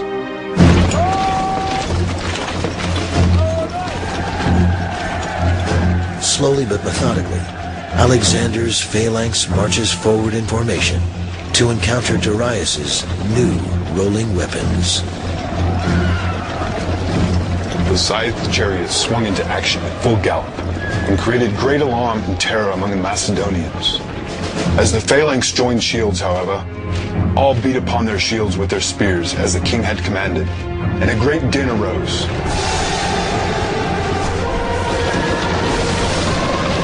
In some instances, the horses were killed by javelin casts, and in others they rode through and escaped. But some of them, using the full force of their momentum and applying their steel blades actively, wrought death among the Macedonians in many and various forms. They severed the arms of many, shields and all, and in no small number of cases, cut through necks and sent heads tumbling to the ground with the eyes still open and the expression of the countenance unchanged. In other cases, they sliced through ribs with mortal gashes and inflicted a quick death. Facing a king and his army, fighting with superhuman strength and passion to retain control of Asia, Alexander's soldiers find themselves, for the first time, struggling not to win, but simply to survive. The situation looks horribly bleak for the Macedonian general Parmenio, who heroically attempts to maintain order in a valiant struggle with his infantry. He realizes there is only one person who has the capacity to turn the tide of battle, Alexander himself. But Alexander is preoccupied, personally fighting his way toward the chariot bearing King Darius. Alexander had sighted his adversary through the ranks of cavalry, who were closely massed to guard the lofty chariot in which he stood. The bravest stood fast and were slaughtered in front of their king. They fell upon one another in heaps. As for Darius, all the horrors of the battle were now before his eyes. It had become difficult to turn his chariot around and drive it away, since the wheels were encumbered and entangled with bodies. The king abandoned his chariot and his armor, mounted a mare and rode away. It is believed that he would not have escaped at the moment had not Parmenio sent another party of horsemen. begging Alexander to come to his rescue. When this news was brought to Alexander, he turned back again from further pursuit, and wheeling round with the companion cavalry, led them with great speed against the right wing of Darius' horsemen. Then ensued the most obstinately contested cavalry fight in the whole engagement. Here about 60 of Alexander's companions fell, but Darius' troops were overcome by Alexander, and as many of them as could force their way through his ranks fled with all their might.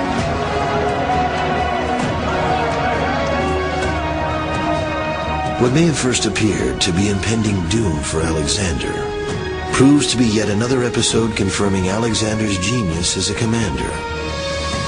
Realizing that Darius is relying not on his infantry, but massed squadrons of heavily armed horsemen, Alexander tempts both of Darius' cavalry wings to charge his echelon flanks. Alexander hopes that the flanks can hold out just long enough to create a gap in the Persian line, allowing Alexander's companion cavalry to punch through, which they do with perfect timing. Historians past and present consider the strategy masterful.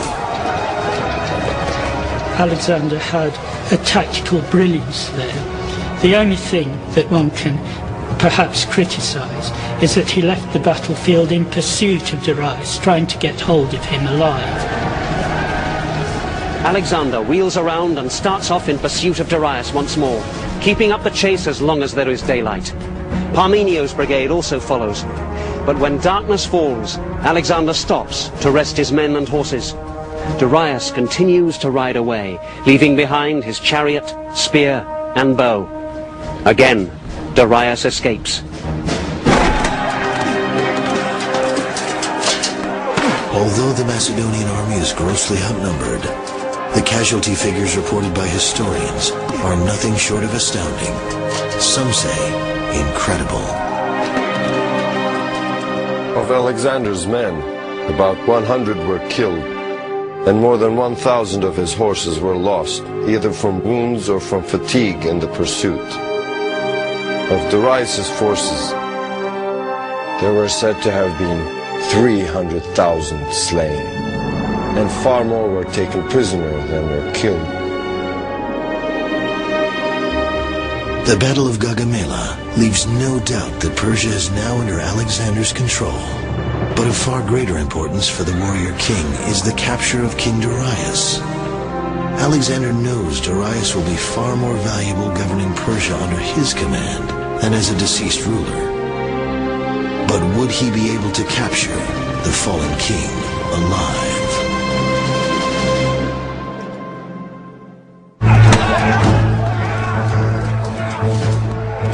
Alexander's victory at the Battle of Gaugamela is viewed by many as the most significant triumph in his conquest of Asia.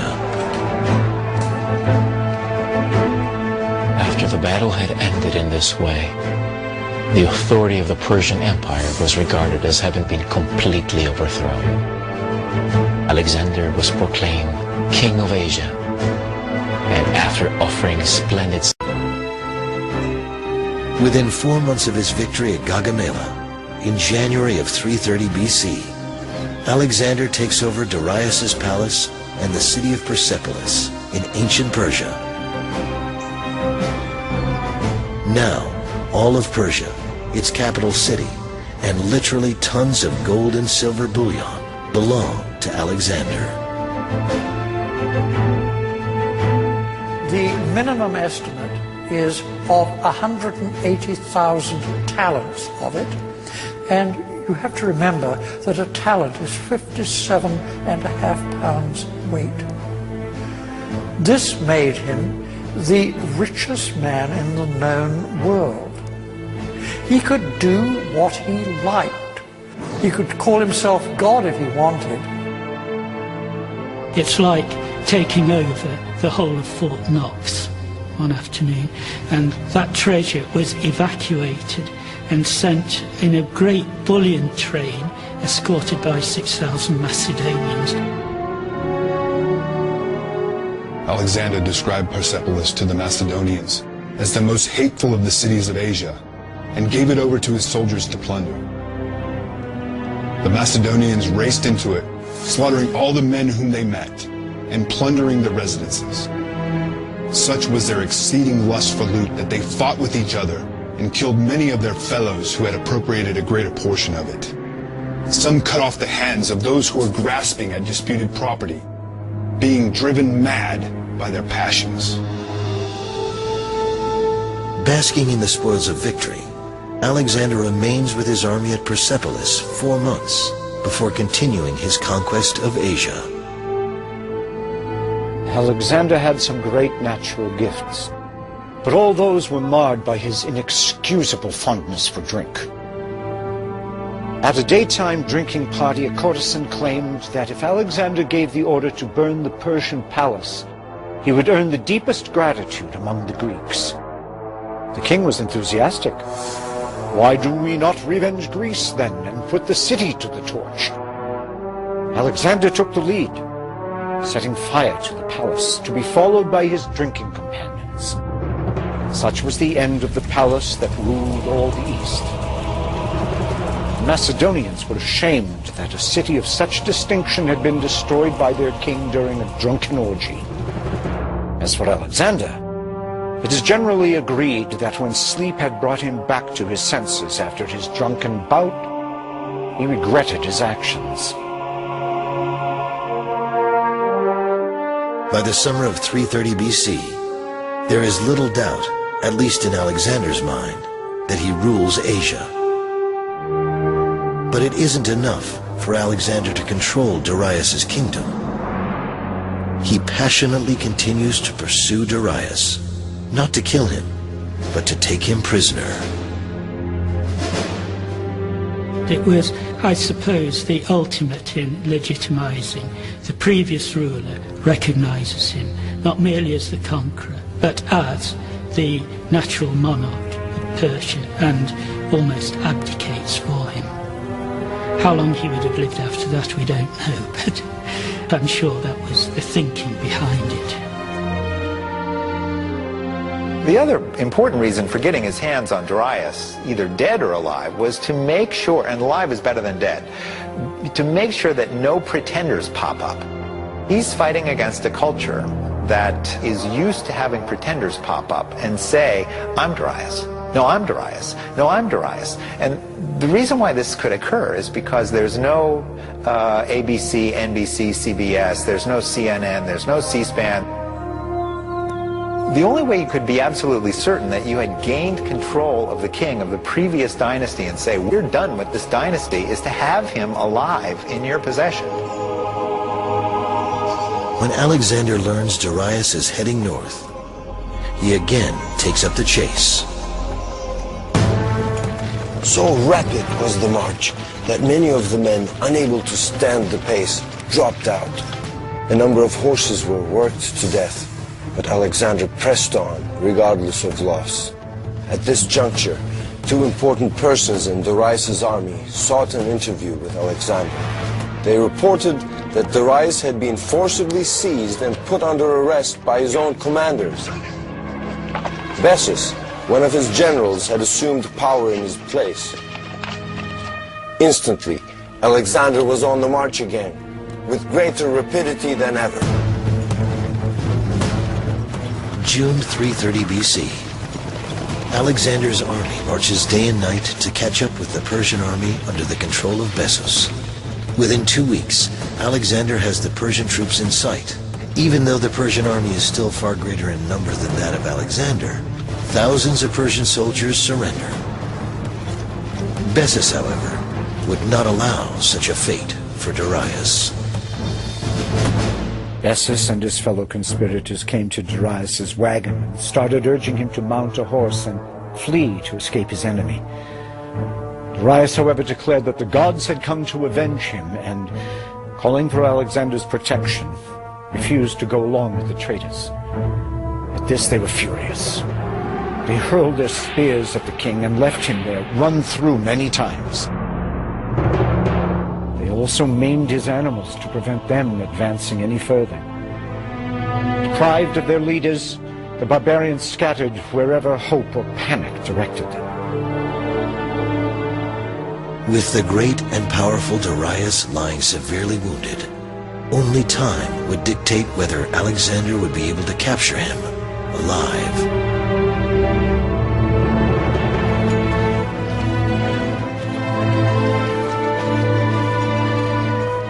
When Alexander's forces finally catch up to the fleeing Persian troops, they find Darius barely clinging to life.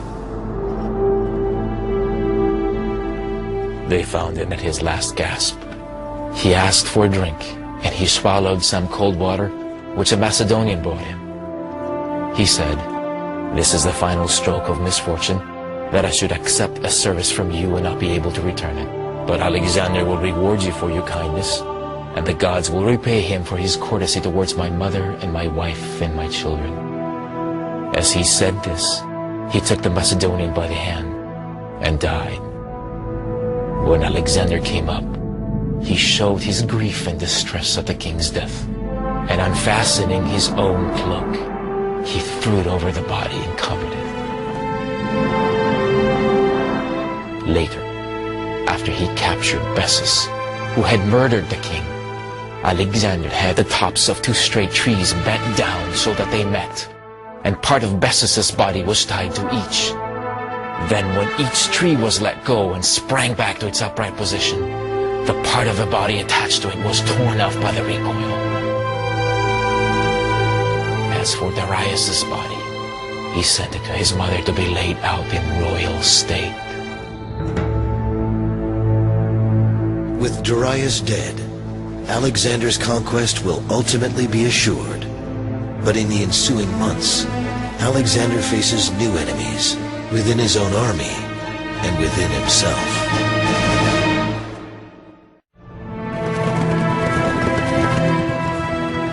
With Persia under Alexander's control and King Darius dead, the mission of Alexander the Great is essentially complete.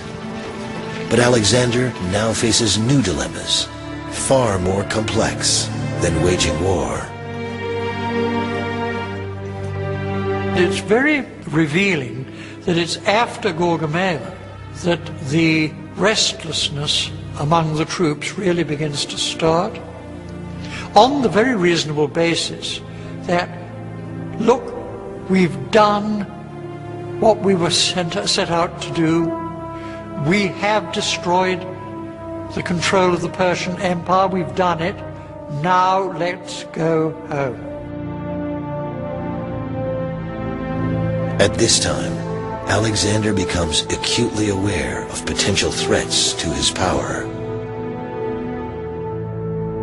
Among the Macedonians at this time, few men enjoyed a more prominent position than Philotas, the son of Parmenio.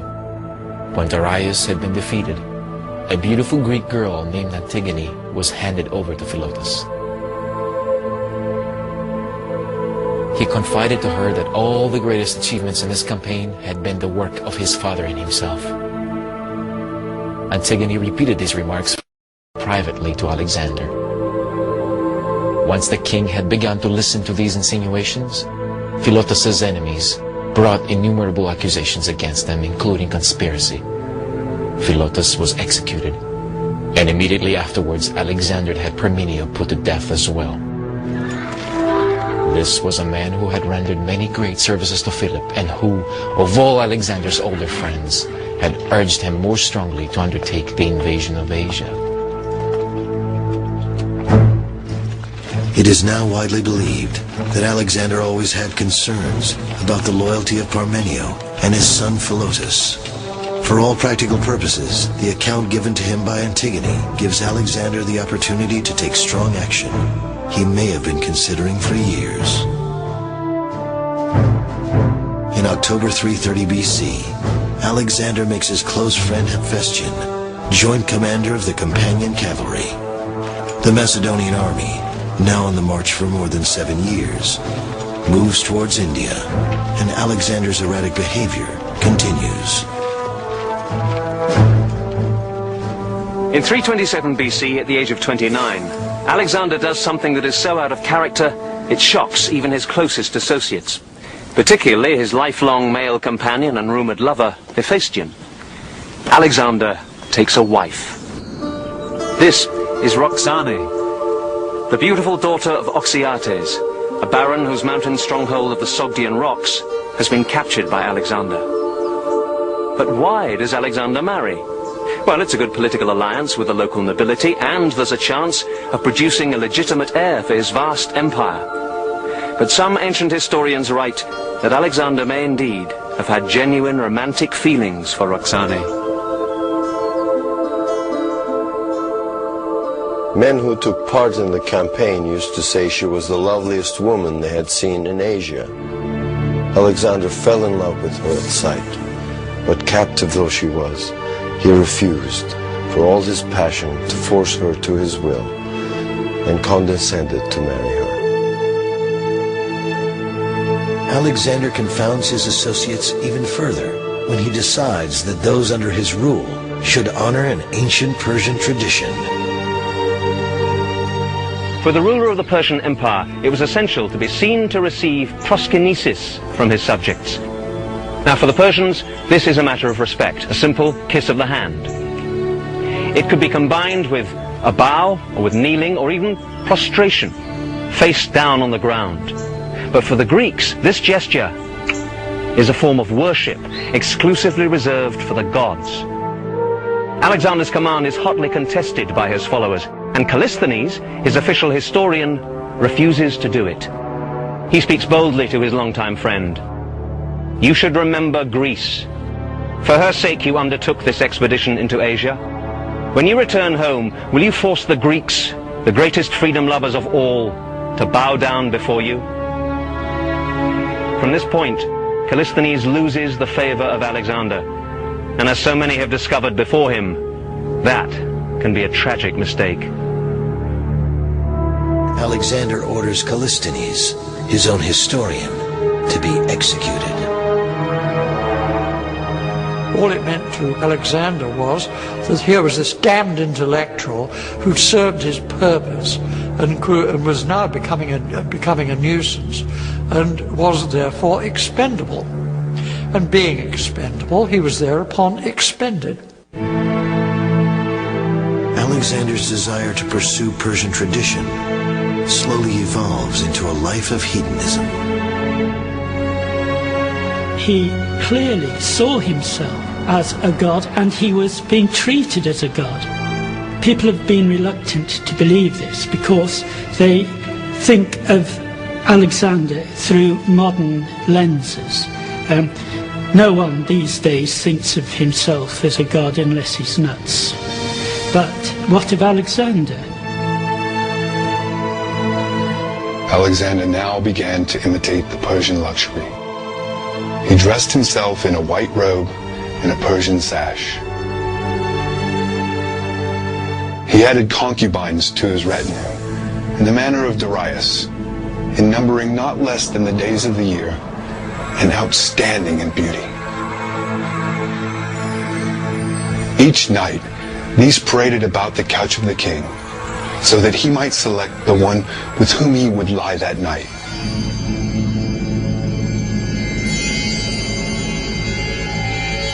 Alexander could better cope with warfare than peace and leisure. As soon as he was free of these worries that beset him, he yielded to dissipation, and the man whom the arms of Persia had failed to crush fell before its vices. There were parties early in the day, drinking and mad revelry throughout the night. It was a general decline into the ways of the foreigner. By affecting these as though they were superior to those of his own country, Alexander so offended the sensibilities and eyes of his people that most of his friends began to regard him as an enemy. His long-sought conquest of Asia complete, Alexander continues to want more. In early 326 BC, he begins a campaign in India, where King Porus attempts to stop him at the river Hydaspes.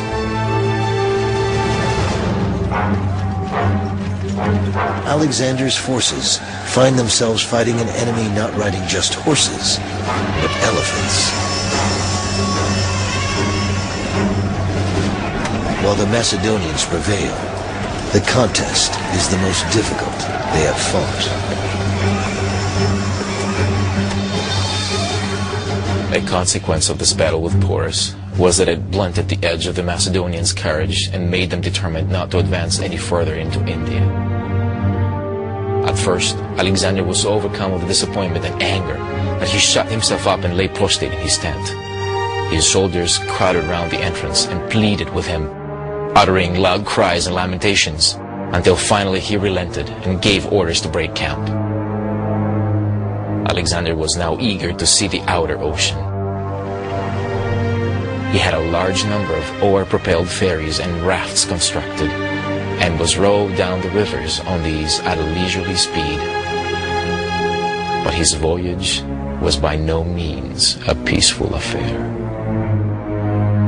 As Alexander travels downstream, he will land, assault the cities near the banks, and subdue them all. Then comes the walled city of Mali, home of the independent tribe of Malians. Alexander neared the city and thought to take it by storm. One of the seers came to him and reported that there had been revealed to him a great danger which would come to the king from a wound in the course of the operation. He begged Alexander to leave the city alone for the present and to turn his mind to other activities. The king scolded him for dampening the enthusiasm of the soldiers, and then, disposing his army for the attack, led the way in person to the city, eager to reduce it by force.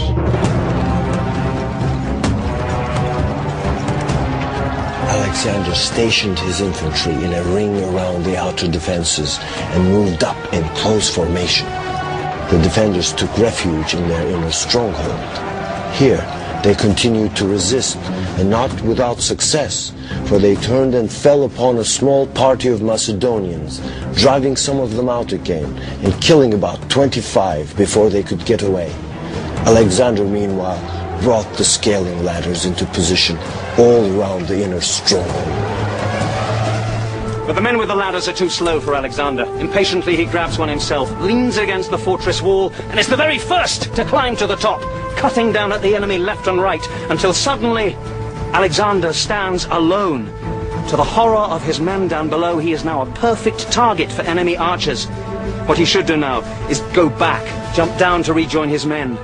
But what he does do is jump forward, inside the enemy fortress, where, in hand-to-hand combat, he fights for his life. Horrified, the Macedonians rush for the walls in such numbers they break their own ladders. Only 3 of them manage to join him inside the fortress, including the bearer of Alexander's Trojan shield. 2 of the Macedonians are cut down by the enemy, and Alexander himself receives an arrow which penetrates his body armor and pierces his lung. The 4th Macedonian defends his leader with the great shield of Troy. Desperately, Alexander's army finally manages to scale the walls, and they witness an impossible sight. Their invincible leader lying on the ground in a pool of blood.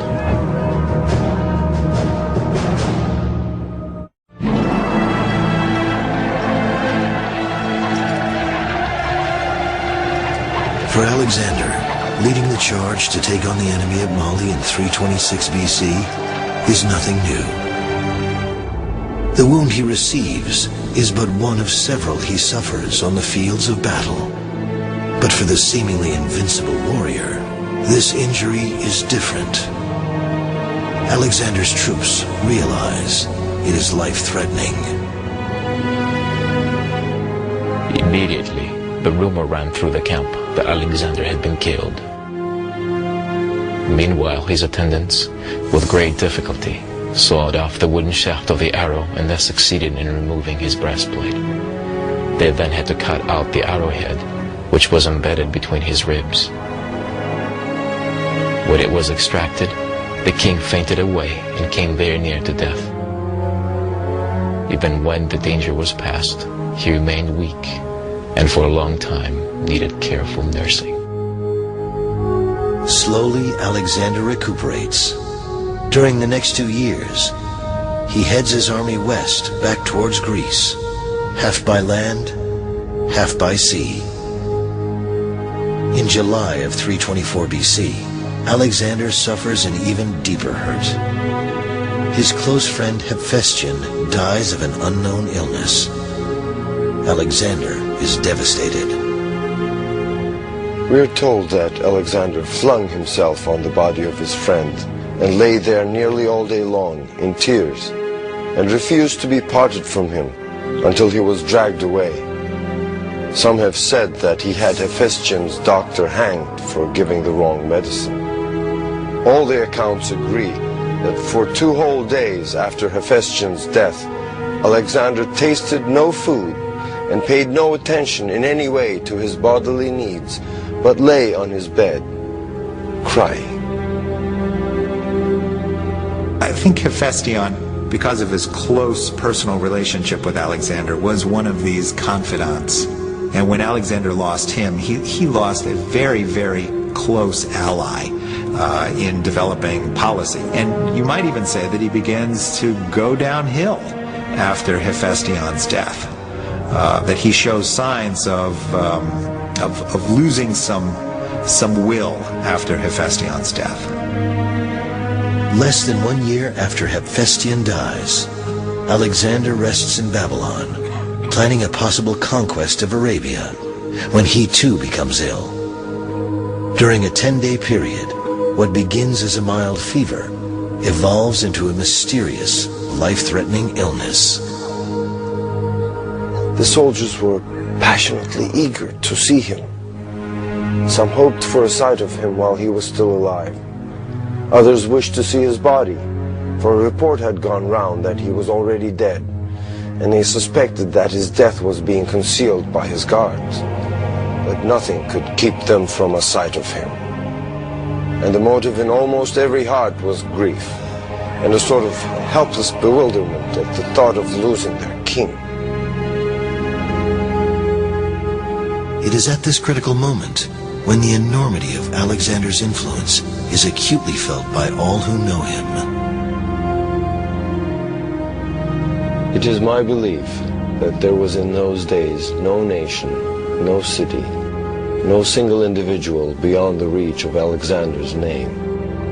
Never in all the world was there another like him. And therefore I cannot but feel that some power more than human was concerned in his birth. I have admittedly found fault with some of the things which Alexander did.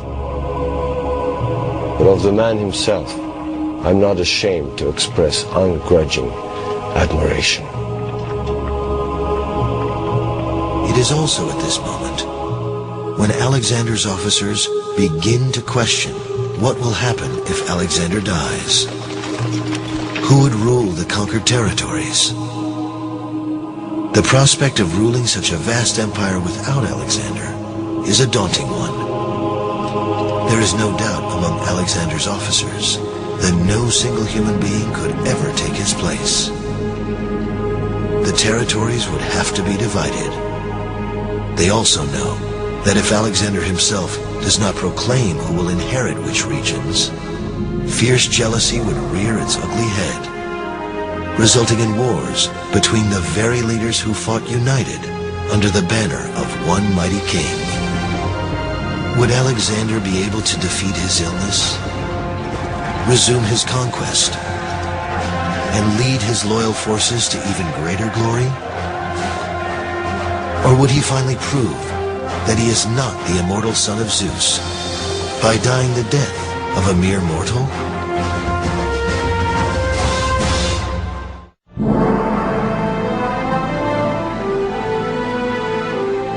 Late in the evening of June the 9th, 323 BC, a group of Alexander's officers keep vigil as their king's condition worsens.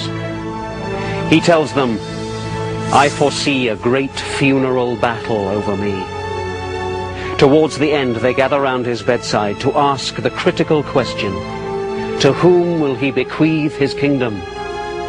Weakly, Alexander whispers his last words, "Kratisto," to the strongest Early in the morning of June the 10th, his eyes close forever. For centuries, historians have debated the cause of Alexander's death, from alcoholism to poisoning to compulsive self-destruction. If we're asking what killed him, you've got a whole smorgasbord to pick from.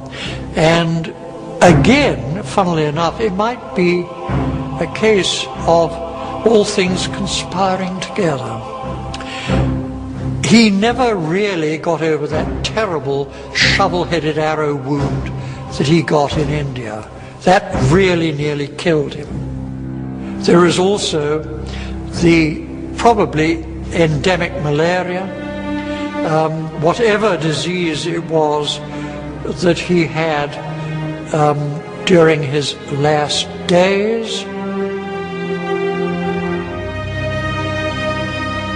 I feel that Alexander died ultimately because he pushed himself too hard. With Alexander, he has this wonderful military campaign and then dies. Well, for him, that's kind of a good thing for him. Alexander died ultimately because he pushed himself too hard. With Alexander, he has this wonderful military campaign and then dies.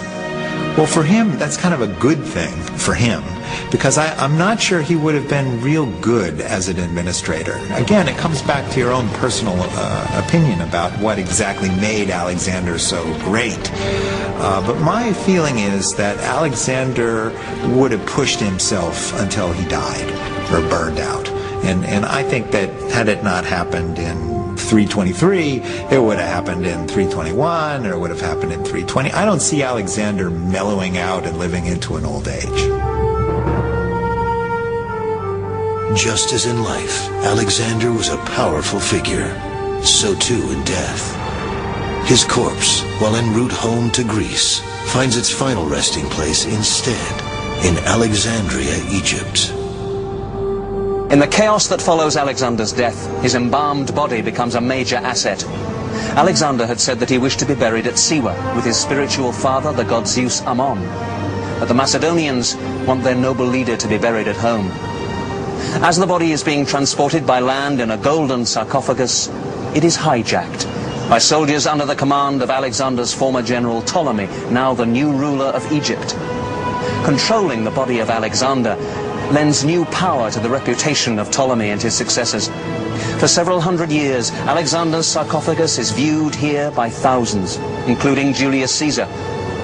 But when the Ptolemaic pharaohs fall from power after the death of Cleopatra, they lose control of Alexander's remains. Today, no one is certain exactly where the remains of Alexander are located. Most agree they are buried beneath the streets of Alexandria, most probably near the Mosque of Daniel. The mosque is very active, with prayer services held every day.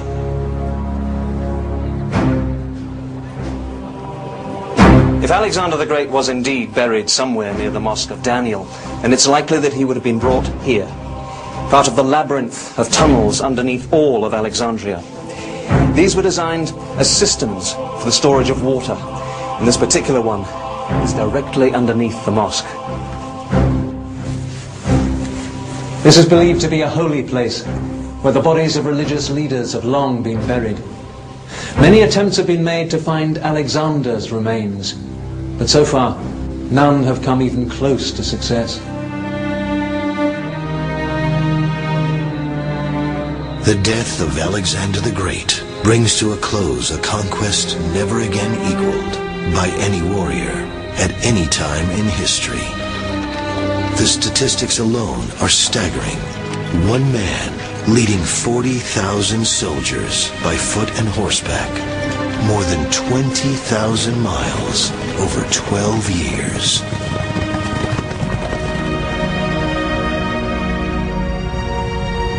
The vast kingdom which Alexander fought so hard to build over a 12-year period ultimately becomes divided among more than 20 rulers.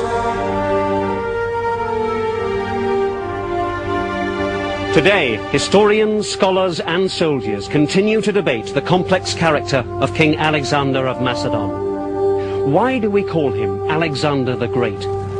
Most agree he was the finest military commander that ever lived. He also created a cultural exchange between East and West that became a pivotal point in human history. But he gained his empire at a huge cost of death and destruction. If he had lived, how much further would he have gone? Perhaps we are fortunate that we will never know. At the end of his short life, Alexander was walking a fine line between genius and insanity. Alexander gives an example to the world of a general, the likes of which we have never seen since. Every major general compares himself to Alexander, and I think most every major general feels that somehow he falls short of Alexander.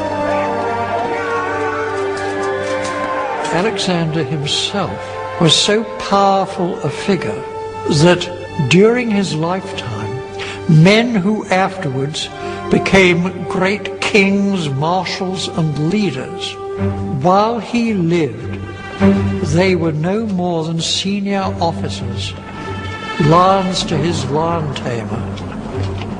And even after his death, they were still so scared of him that in council meetings, his crown, his scepter, his royal robe presided at the head of the table. He was still there for them, even though he was dead. Alexander appears to have had not one moment of self-doubt, not one moment of fear.